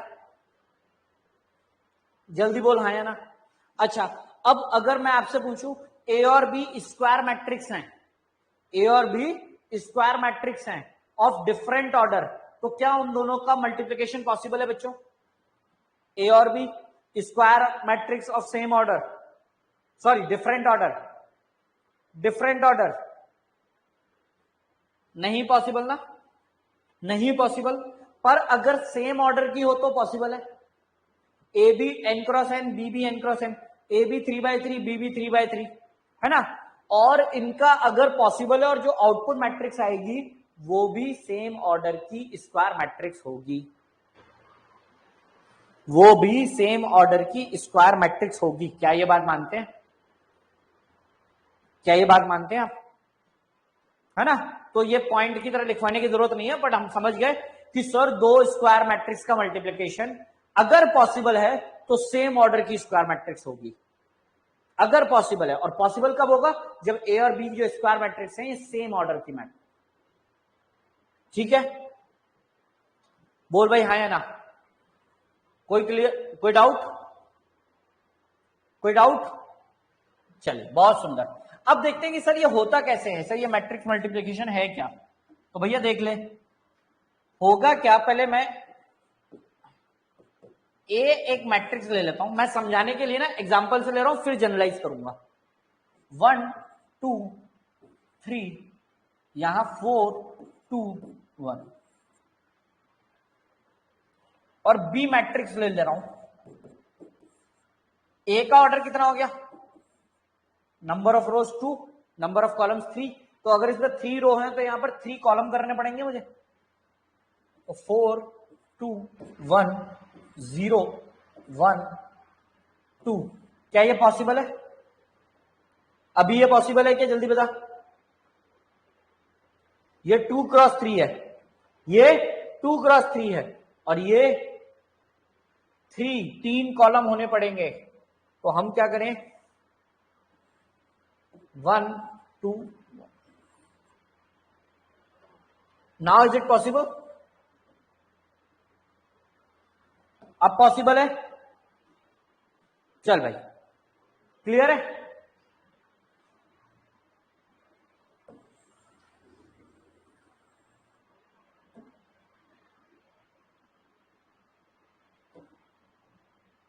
चलो अब मुझे चाहिए ए इंटू बी, ए इंटू बी, अच्छे से समझें, होता क्या है, यहां से हम फर्स्ट रो पकड़ेंगे और यहां से लेंगे फर्स्ट कॉलम, क्या किया मैंने, फर्स्ट रो फर्स्ट कॉलम, और करस्पॉन्डिंग एलिमेंट्स का मल्टीप्लाई करके जो ऐड कर दिया, यानी 1 into 4 plus 2 into 0 plus 3 into 1, क्या ये बात समझ आई, ये क्या मिला मुझे, कौन सा element, first row first column, first row. तो रो सारी प्री मल्टीप्लीकेशन से उठानी है, कॉलम सारे पोस्ट मल्टीप्लीकेशन से उठाने हैं। क्या ये बात समझ आई? क्या ये बात समझ आई आपको? अब आप देखो, अब आप समझो जरा, अगर ये प्री मल्टीप्लीकेशन वाली मैट्रिक्स में 3 की जगह हम मान लो, जैसे यहां पर हम पहले 2 ले रहे थे, समझना जरा, अगर यहां पर 2 होते तो 1 का 4 से हो जाता, 2 का 0 से हो जाता, 3 तो बेचारा सिंगल रह जाता, है ना। 3 का तो कुछ होने नहीं वाला था। बोल भाई बता, 3 का मल्टीप्लीकेशन हो पाता किसी के साथ? सर नहीं सर, वो तो बेचारा खाली रह जाता। तो क्या भाई सर, अगर एक भी खाली रह गया तो गड़बड़ हो जाती। तो इसलिए यहां पर जो नंबर ऑफ एलिमेंट्स है वो इस नंबर ऑफ एलिमेंट्स है, यानी इसके जो रो में नंबर ऑफ एलिमेंट्स हैं, इसके जो कॉलम में नंबर ऑफ एलिमेंट्स हैं, ये दोनों बराबर होने चाहिए। और रो में नंबर ऑफ एलिमेंट्स कितने होंगे? जितने नंबर ऑफ कॉलम होंगे। कॉलम में कितने नंबर ऑफ एलिमेंट्स होंगे? जितने नंबर ऑफ रो होंगे। ये हमने आज की क्लास में स्टार्टिंग में बात की थी कि भैया एक रो में कितने एलिमेंट, अगर मैंने ऑर्डर बता दिया तो तुमने आंसर बताया था, याद आ रहा है? याद आ रहा है? इसीलिए बताया था। तो वही देखें यहां पर, तो यहां पर जितने नंबर ऑफ रो में एलिमेंट्स हैं, यानी number of columns of this matrix, उतने ही इसके कॉलम में एलिमेंट होने चाहिए, और कॉलम में एलिमेंट यानी नंबर ऑफ रो। तो यहां का प्री मल्टीप्लीकेशन का number of column is equals to pre post multiplication का नंबर ऑफ रो। क्या ये बात समझ आती है? क्या ये बात समझ आती है? जल्दी बोल हाँ या ना, जल्दी बोल हाँ या ना। आ गए?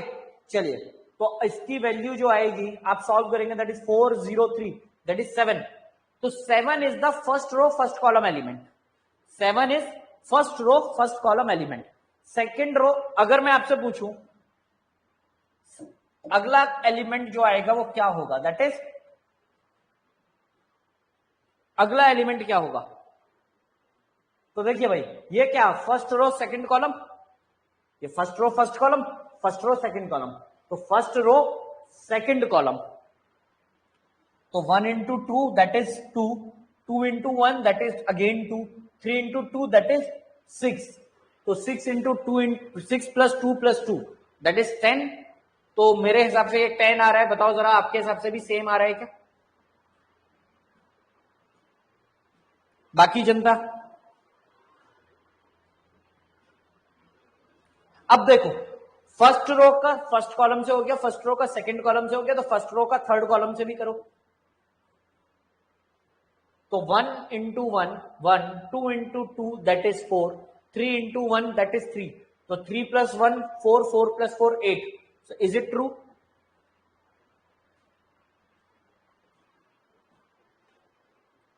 इसके आगे पॉसिबल नहीं है।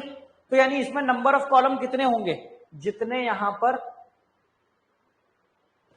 जितने यहां पर, ठीक है। तो नंबर ऑफ कॉलम्स कहां से आएंगे? सेकंड वाले के नंबर ऑफ कॉलम से। तो सेकंड वाले में नंबर ऑफ कॉलम्स 3 है, तो इसका ऑर्डर, इसमें नंबर ऑफ कॉलम्स 3 हो गए। रो कहां से आएंगी? इसमें से 2 क्रॉस 3, ठीक है। चलिए, अब यहां का देखो, सेकंड रो फर्स्ट कॉलम, तो second row that is 4 to 1, second column that is 4 0 1, तो 4 into 4 16, 2 into 0 is 0, 1 into 1 is 1, so that is 17। is it true? बता बेटा, is it true?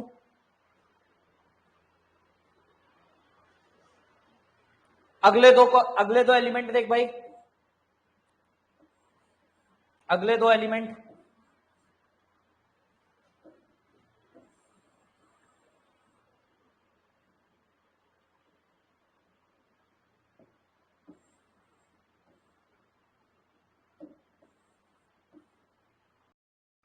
अगले दो element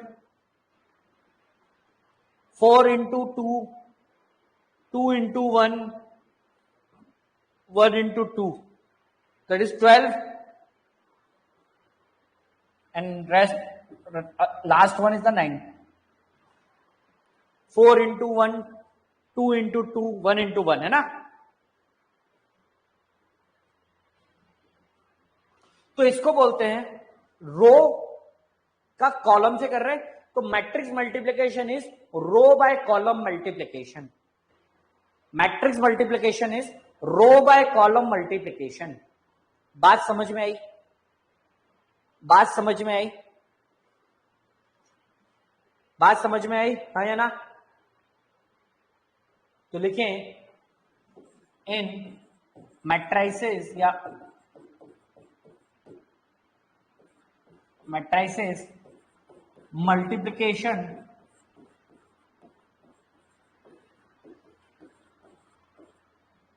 multiplication is done by row to column process. Row to column.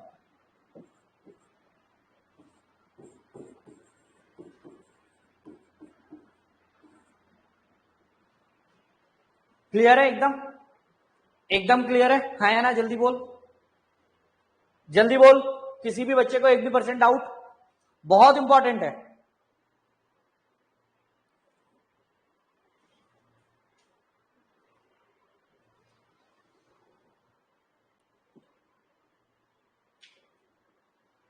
कोई problem नहीं? कोई problem? अब देख, यहां पर बेटा ऑर्डर क्या था ए का 2 क्रॉस 3 और यहां पर इसका था 3 क्रॉस 3, है ना? तो ऑर्डर वाला भी समझ गए, 3 क्रॉस 3 का था, 3 और 3 कैंसिल हो जाएगा, इधर का 2 इधर का 3, 2 क्रॉस 3 बचेगा। चलिए आगे बढ़े, आगे बढ़ू तो लिखते हैं example, if a is equals to, लिखिए if a is equals to, बड़ा आसान है, बहुत ही ज्यादा आसान है, एकदम घटिया, मतलब तुम लोगों के लेवल के आगे तो टिकता ही नहीं है ये। 1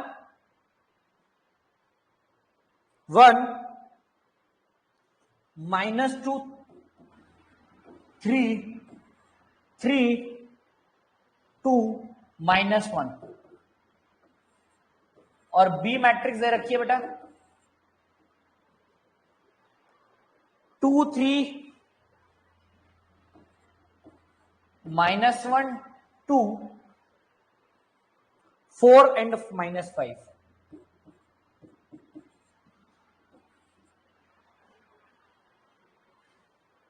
देन शो दैट, या पहले देखिए, हाँ लिख लेते, then show that AB is not equal to BA।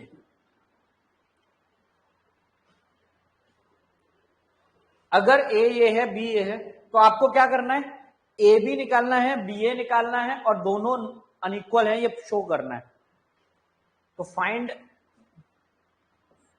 साथ में लिख देते हैं, find AB and BA, then show that AB is not equal. चलिए शुरू कीजिए, शुरू करें।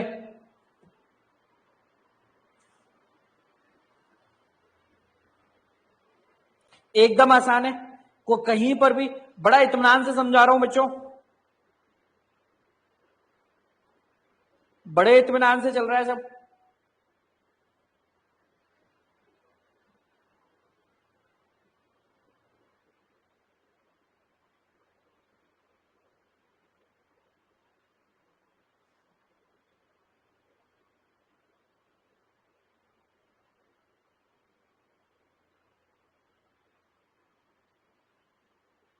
हाँ जी,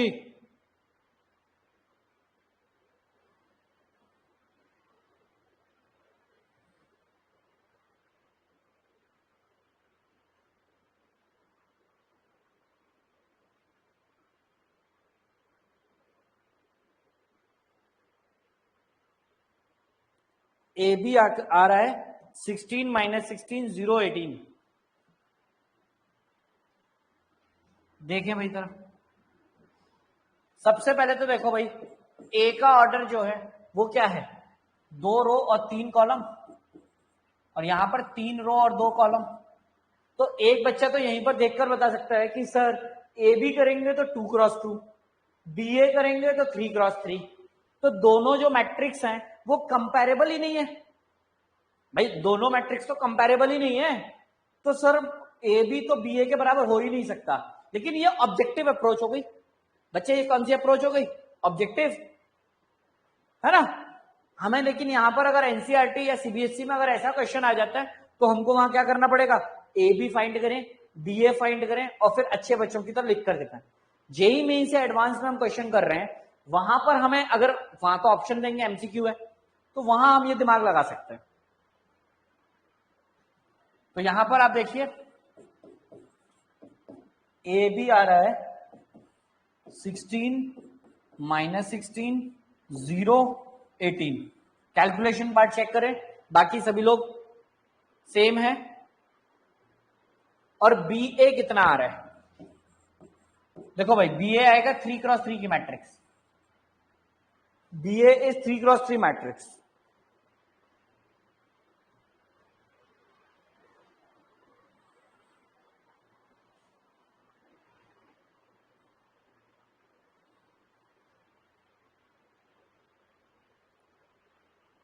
हाँ जी,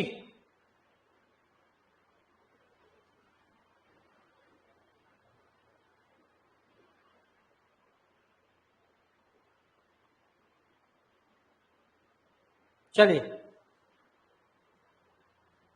तो बी ए कितना आ रहा है भाई? बी ए बताइए जरा। 11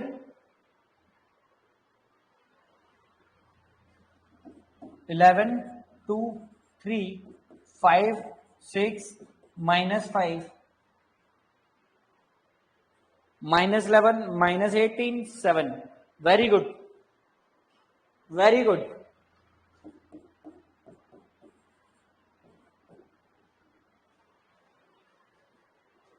17, सॉरी।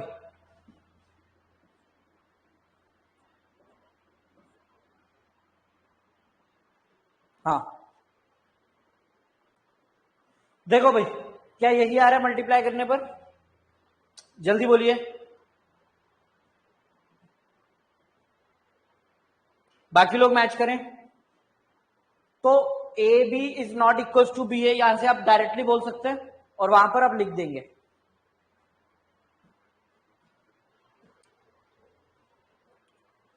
कोई प्रॉब्लम? Any problem? पक्का समझ आया? मैट्रिक्स मल्टीप्लिकेशन, मैट्रिक्स मल्टीप्लिकेशन में कोई भी बच्चे को 1% भी कोई डाउट हो तो पूछ सकता है।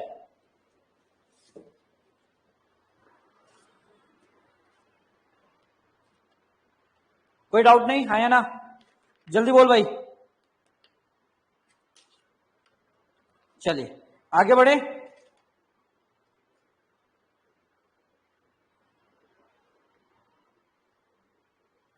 आगे बढ़े, चलिए बहुत सुंदर। अब कुछ इंपॉर्टेंट बातें देख लेते हैं, प्रॉपर्टीज देख लेते हैं। एक बात बताइए, आइडेंटिटी मैट्रिक्स में चलो पहले प्रॉपर्टीज देखते हैं। तो देखिए properties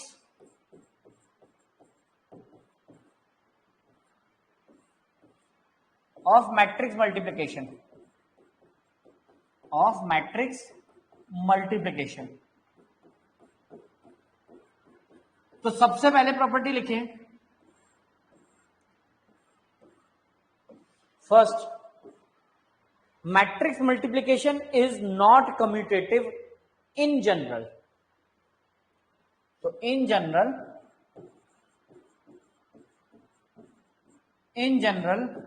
AB is not equal to BA, that is not commutative.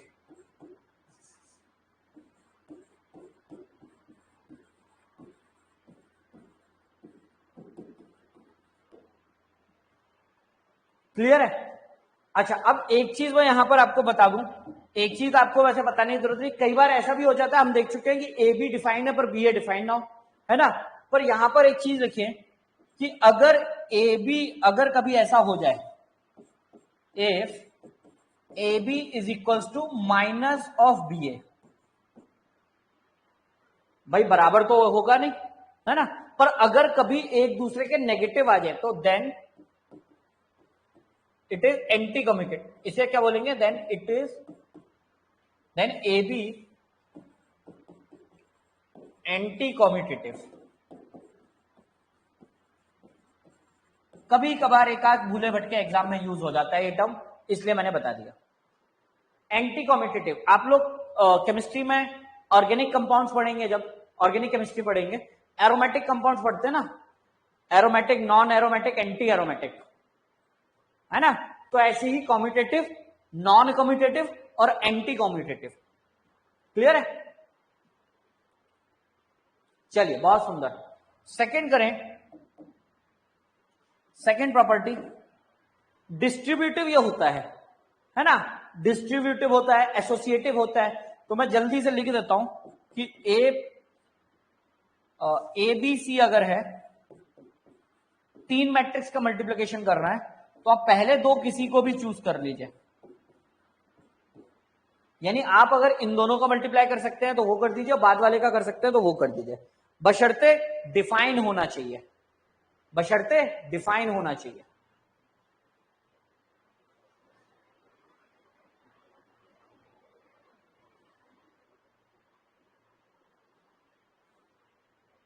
ठीक है, क्लियर है?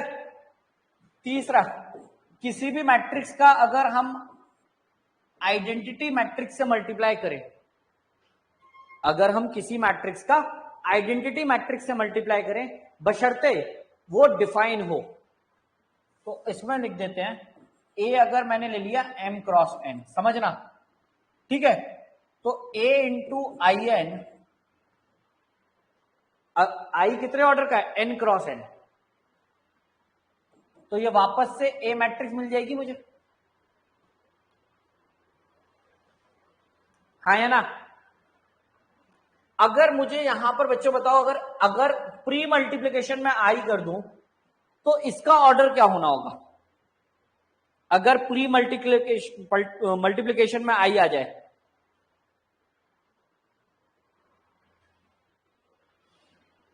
प्री मल्टीप्लिकेशन में आई आ जाए तो इसका ऑर्डर क्या होगा? जल्दी बताओ। m, बहुत बढ़िया, वेरी गुड गौरी, ठीक है। तब भी मल्टीप्लाई होके ए ही आएगा। आइडेंटिटी मैट्रिक्स तो कैसी होती है? Square matrix. अब ये समझ गया आई एन का मतलब क्या हो गया? एन क्रॉस एन की, यानी डायगोनल एलिमेंट 1 बाकी सारे एलिमेंट 0। आई एम का मतलब एम क्रॉस एम की, डायगोनल एलिमेंट्स 1 बाकी सारे एलिमेंट्स 0। देखो उर्वी बेटा समझे, लास्ट क्लास में हमने पढ़ा था आइडेंटिटी मैट्रिक्स। आइडेंटिटी मैट्रिक्स जो होती है वो it is a special type of a scalar matrix.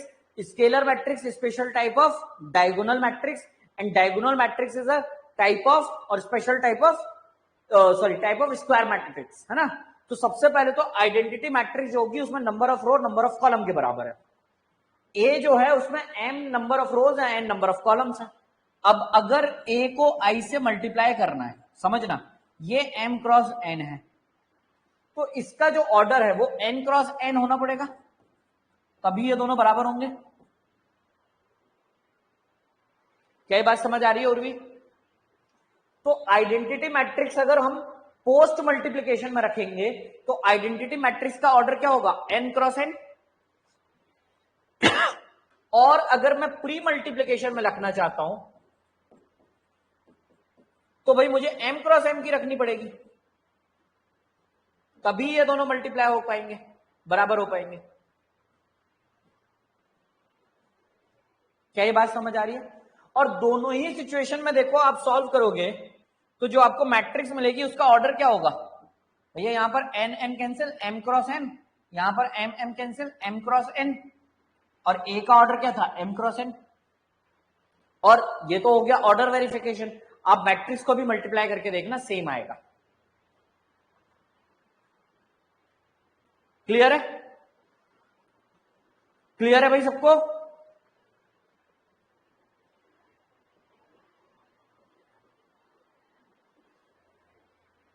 चलिए, अब कोई डाउट? कोई डाउट नहीं? अच्छा, किसी भी मैट्रिक्स में अगर नल मैट्रिक्स से मल्टीप्लाई कर दूं और वो डिफाइन हो तो नल मैट्रिक्स आ जाएगा।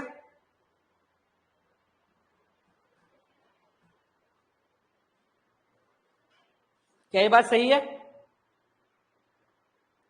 क्या ये बात सही है?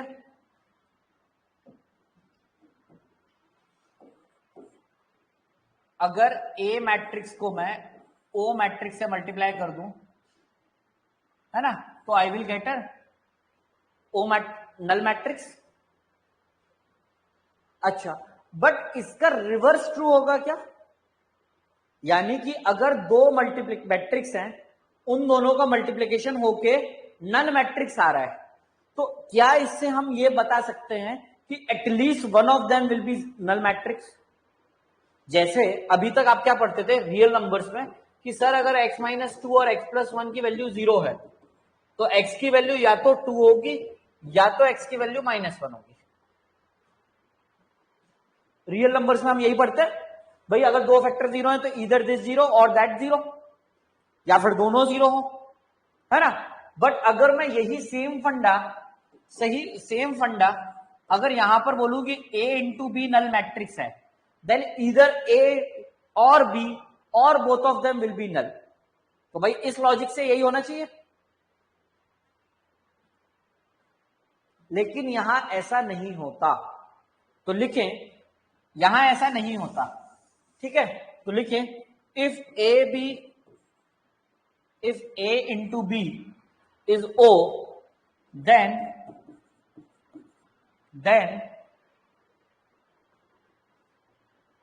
not necessarily imply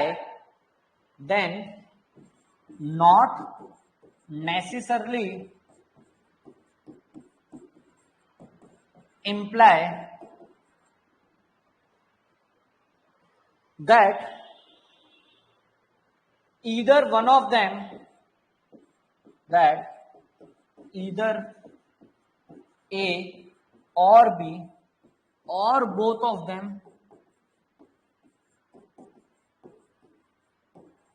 will be null in general। कभी कभी भैया ऐसा नहीं है, कभी कभी हो भी सकता है, लेकिन इन जनरल ऐसा नहीं होगा। रिवर्स हमेशा ट्रू है, यानी कि अगर किसी मैट्रिक्स का नल मैट्रिक्स से मल्टीप्लाई करो तो गारंटी है नल मैट्रिक्स आएगा।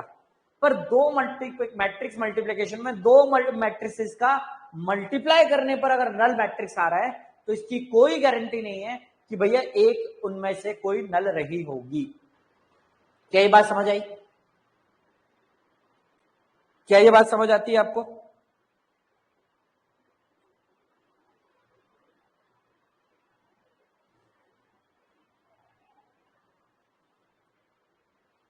हाँ, इसी में एक बात और लिख लें, अगर a इंटू बी नल है तो बताओ बच्चों, अगर a इंटू बी नल है, मान लेते हैं थोड़ी देर के लिए, तो क्या b इंटू ए भी नल होगा? ये भी जरूरी नहीं है। क्यों? क्योंकि सर वो तो हमने पहली प्रॉपर्टी पढ़ा था, वो तो हमने पहली प्रॉपर्टी पढ़ी थी। लेकिन इसको कई बार बच्चे ना रियल नंबर में कंफ्यूज हो जाते हैं, sir a into B null है तो b इंटू ए भी नल होगा। बिल्कुल नहीं, बिल्कुल नहीं, ठीक है। तो सिक्स्थ प्रॉपर्टी है, if AB is equals to null, it doesn't imply BA will also be null। अब सर ये फिफ्थ वाली प्रॉपर्टी में आप लोगों को बड़ा अजीब सा लग रहा होगा, फिफ्थ वाली प्रॉपर्टी में लग रहा होगा सर एक आध एग्जांपल बता देते तो मजा आ जाता, है ना। पर सर हम बोल नहीं पा रहे हैं, क्यों? क्योंकि हमको लग रहा है सर हम बोलेंगे आप डांटोगे, हमारी इज्जत चली जाएगी। भाई खुलकर बोला करो, यहां सभी बराबर हैं, है ना। चलिए, तो मैं एक एग्जांपल दे देता हूं जिससे आपको फिफ्थ वाली प्रॉपर्टी वेरीफाई हो जाएगी, फिर ठीक रहेगा। और भी चलिए, तो लिखते हैं एग्जांपल में, इफ ए मैट्रिक्स हम ले लेते हैं, ए मैट्रिक्स ले लीजिए,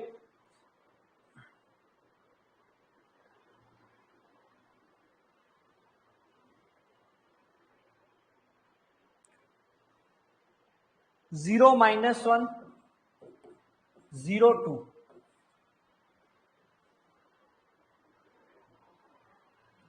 एंड बी ले लीजिए 3 5 0 0। इसमें आप ए बी और बी ए निकालिए,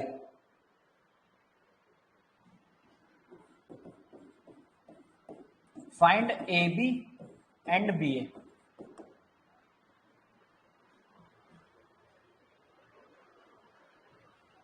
जल्दी,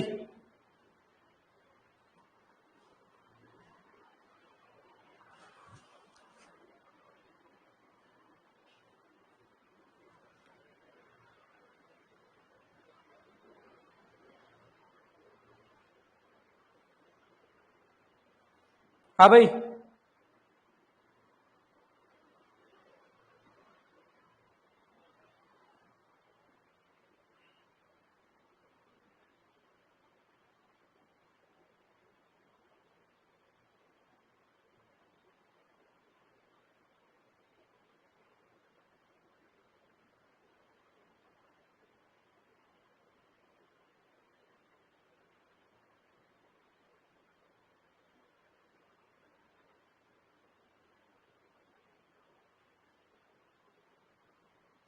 ए भी नल आ रहा है, ए बी मैट्रिक्स कितनी आ रही है, नल आ रही है, बता भाई हाँ या ना। देख भाई 0 into 3 minus 1 into 0 0 0 0 into 3 2 into 0 0 0 into 5 0। और बी ए कितना आ रहा है, बी ए कितना आ रहा है 0 सॉरी 3 इंटू 3 0 5 0। बिल्कुल, पहला एलिमेंट 0, दूसरा एलिमेंट 7।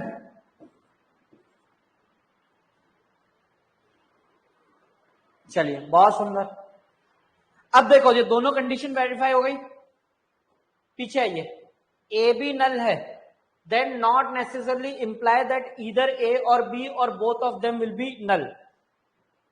भैया देखो ए बी नल आ गया, आपने ही निकाला, मैंने कुछ नहीं किया, आपने ही बताया ए बी नल आ रही है साहब। और ना तो ए नल है ना तो बी नल है। क्या बात समझ आती है?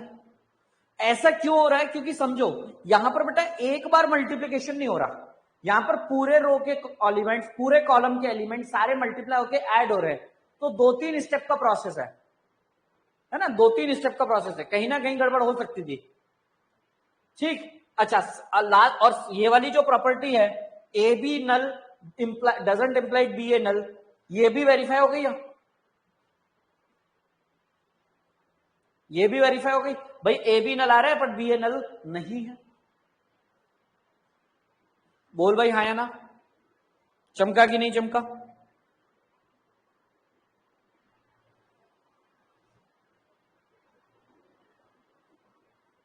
ठीक है, ठीक है। अब मैं एक कॉमन सेंस का सवाल पूछता हूं, देखते हैं किसका कितना तेज दौड़ता है दिमाग। कितनी प्रॉपर्टी हो गई जी? 6। हाँ भाई पूछो, रेडी है? चलिए, अगर A B is equal to A C है तो क्या यहां से हम ये कह सकते हैं कि बी इज इक्वल टू सी होगा?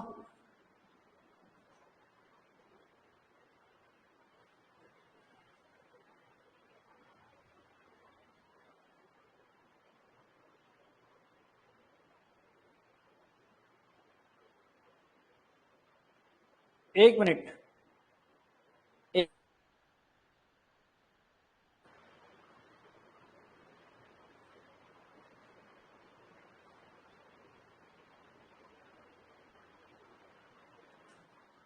हाँ भाई, हाँ बैक।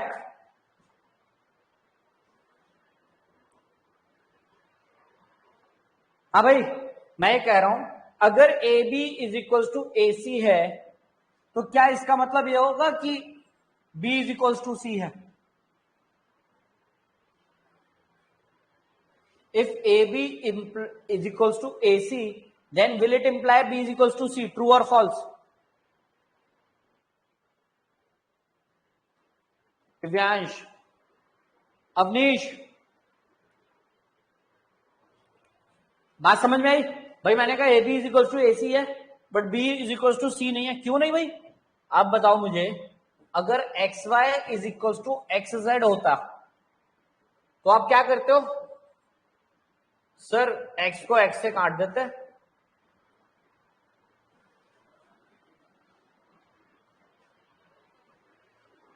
बोल भाई, नहीं काट सकते? क्यों? क्यों? Because of the last two properties.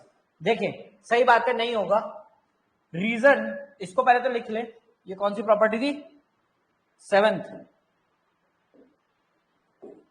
That is cancellation law. Addition में लगता है, लेकिन यहां का कैंसिलेशन लॉ नहीं लगेगा। तो cancellation law doesn't hold true, doesn't hold true. अब रीजन देखें जरा, बहुत लॉजिकल रीजन है बेटा। मैं मैथ्स की इतनी सारी इसमें कंडीशंस लिखवा रहा हूं, पर हर एक के पीछे का रीजन समझो। रीजन समझते जाओगे, प्रॉपर्टी रटने की जरूरत नहीं पड़ेगी। अदरवाइज आपके दिमाग पर भारी लोड पड़ने वाला है, भैया इतनी सारी प्रॉपर्टीज, एक एक चीज को समझते जाओगे, कोई दिक्कत नहीं आएगी। जैसे भैया ये है, तो आपके दिमाग में क्या आना चाहिए? सर ये है, यानी कि A B minus A C is equal to null. अच्छा सर, यहां से ए कॉमन ले लीजिए। अच्छा, अब अगर दो मैट्रिक्स, भाई ये तो क्या है, ये एक तरीके से दो मैट्रिक्स है, तो मैं वही ले लेता हूं, चंगू जी और मंगू जी, है ना। अब चंगू जी और मंगू जी अगर दो मैट्राइसिस बन गए हैं आज, और इन दोनों मैट्राइसिस का मल्टीप्लिकेशन नल मैट्रिक्स है, तो हमें यह पता है कि ना तो चंगू जी नल है और ना ही मंगू जी नल होंगे। बोल भाई, भाई ना तो चंगू जी नल होने वाले हैं, ना ही मंगू जी नल होने वाले हैं। क्यों? क्योंकि ये अभी थोड़ी देर पहले अपन पढ़ चुके हैं और प्रूफ भी कर चुके हैं। तो सर ना तो यहां से ए नल होगा, और ना ही यहां से, गारंटीड हो भी सकता है बट गारंटीड नहीं है कि बी माइनस सी नल हो।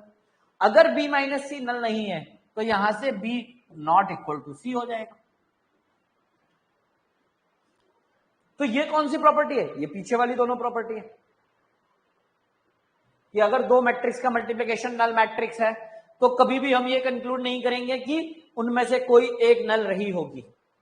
बोल भाई, चमका कि नहीं चमका? चमक गया? तो अगर दो मैट्रिक्स, यहां पर हमने इनको भी दो, एक मैट्रिक्स ए हो गई, दूसरी मैट्रिक्स बी माइनस सी। बोल, क्लियर? एकदम एकदम क्रिस्टल क्लियर, सारे एकदम प्रॉपर्टी, सारे कॉन्सेप्ट एकदम क्लियर। ठीक है, चलिए तो अब एक नया चीज पढ़ते हैं, तो लिखेंगे, एक नई चीज लिखते हैं। लिखिए trace of a matrix, trace of a matrix, जल्दी लिखें, trace of a matrix.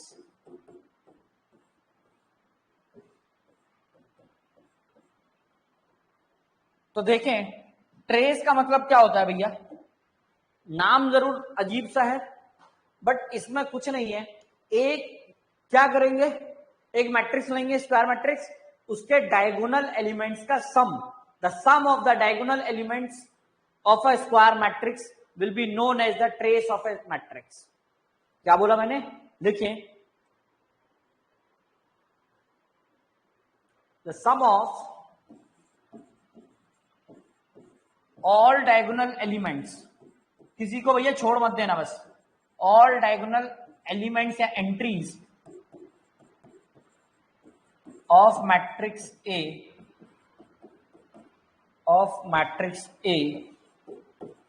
Will be known as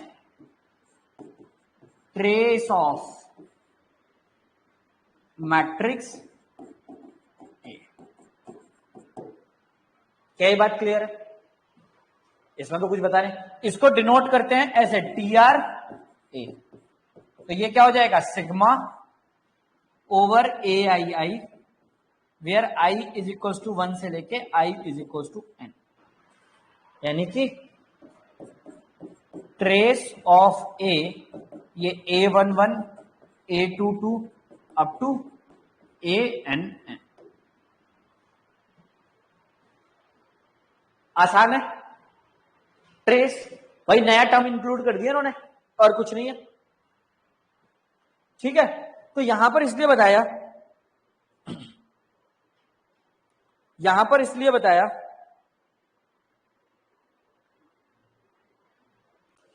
कि दुनिया में अगर दो मैट्रिक्स का ए मैट्रिक्स और बी मैट्रिक्स है और उन दोनों का मल्टीप्लिकेशन पॉसिबल है, यानी कि ए बी भी पॉसिबल है और बी ए भी पॉसिबल है, ठीक है, ए बी भी पॉसिबल है और बी ए भी पॉसिबल है, तो भैया उन दोनों मैट्रिक्स की ट्रेस बराबर होती है। सर मतलब सर घूम गया। अरे कुछ नहीं घूमेगा, कोई दिक्कत नहीं। मैंने क्या कहा, if A B and B A both are defined, दोनों बस डिफाइंड होने चाहिए, बराबर नहीं, both are defined, then trace of A B will be equal to trace of B A. अब इसको समझने में अगर आपका दिमाग घूम रहा है तो मैं आपको एक छोटी सी चीज याद कराना चाहता हूं। जरा वापस चलिए मैट्रिक्स मल्टीप्लिकेशन पर।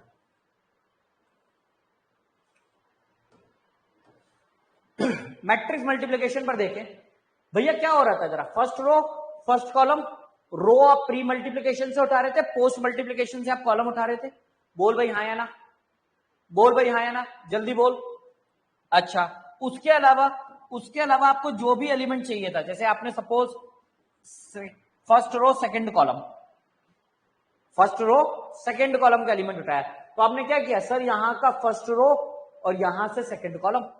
अगर मुझे मान लें यहां पर सेकंड रो सेकंड कॉलम उठाना था, तो यानी कि सेकंड रो सेकंड कॉलम, यही किया था। रो यहां से, कॉलम यहां से, प्री मल्टीप्लिकेशन से रो, पोस्ट मल्टीप्लिकेशन से कॉलम, दोनों को मल्टीप्लाई किया था। बोल भाई हाँ या ना, बोल भाई हाँ या ना। अच्छा, अब जरा देखो हम बात किसकी कर रहे हैं, ट्रेस की। बात किसकी कर रहे हैं, ट्रेस की साहब। ट्रेस किसमें, डायगोनल एंट्रीज किसकी बात होगी, ऑब्वियसली स्क्वायर मैट्रिक्स में, क्योंकि नॉन स्क्वायर वाले में तो भैया डायगोनल का तो मतलब ही नहीं निकलता, मतलब ही नहीं निकलता। बोल भाई हाँ या ना, डायगोनल की बात ही कहां करेंगे, स्क्वायर में। अच्छा, A11 का मतलब क्या हो गया, sir first row first column, first row first column, तो फर्स्ट रो और फर्स्ट कॉलम का एलिमेंट कैसे आएगा, इसका मतलब हो गया, सर इसका मतलब हो गया कि फर्स्ट रो फर्स्ट कॉलम में,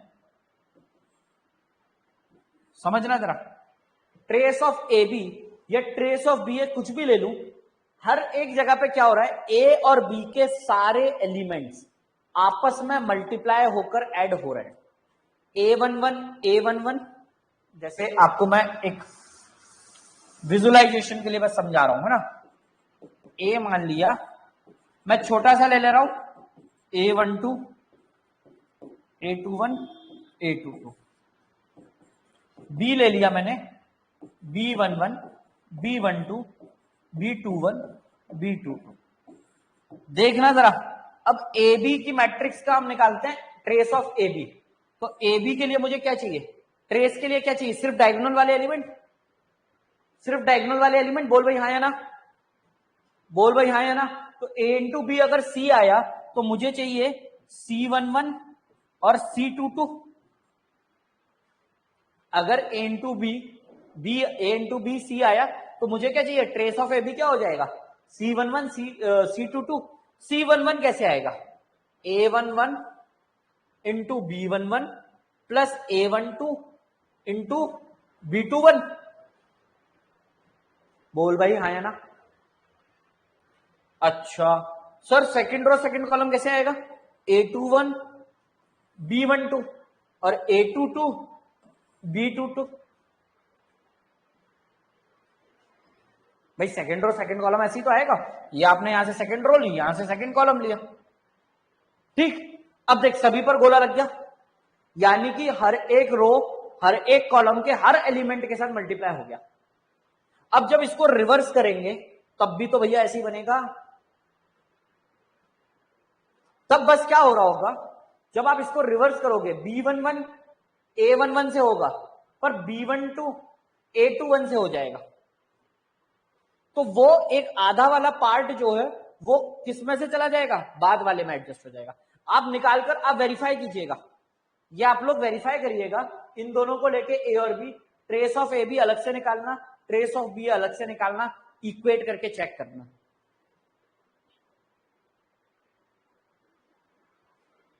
क्लियर है?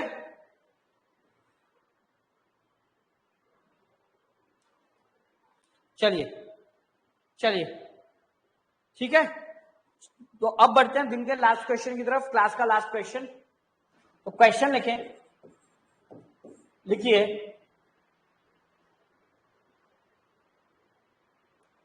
Under what conditions, under what condition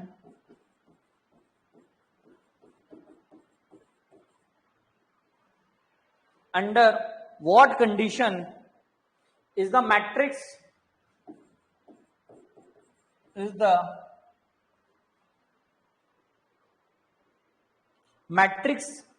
equation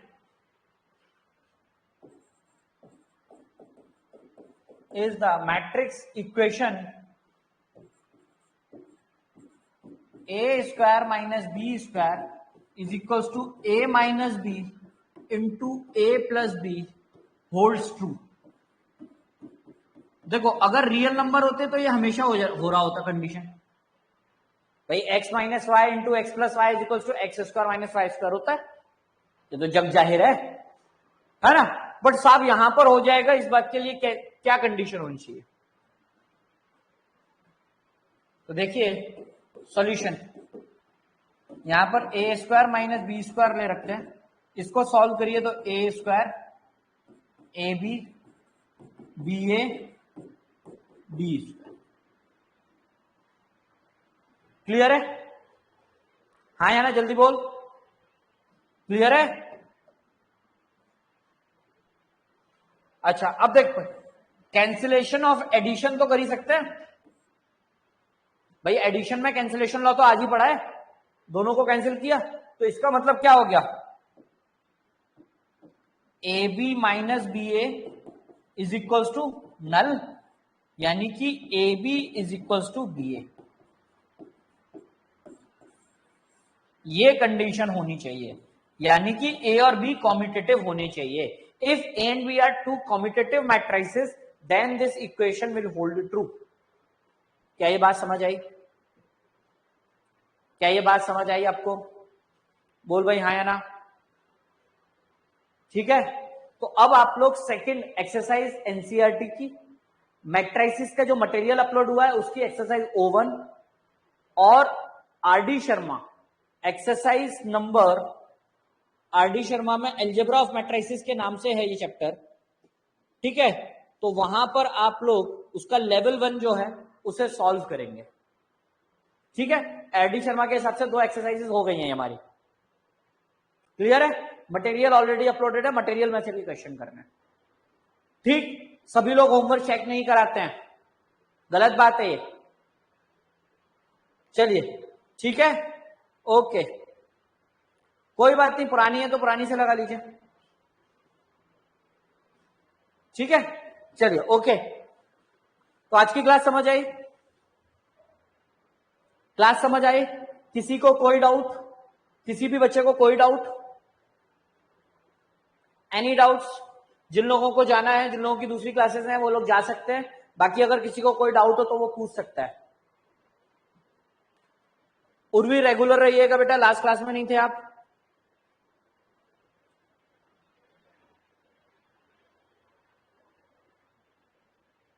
चलिए ठीक है, ओके।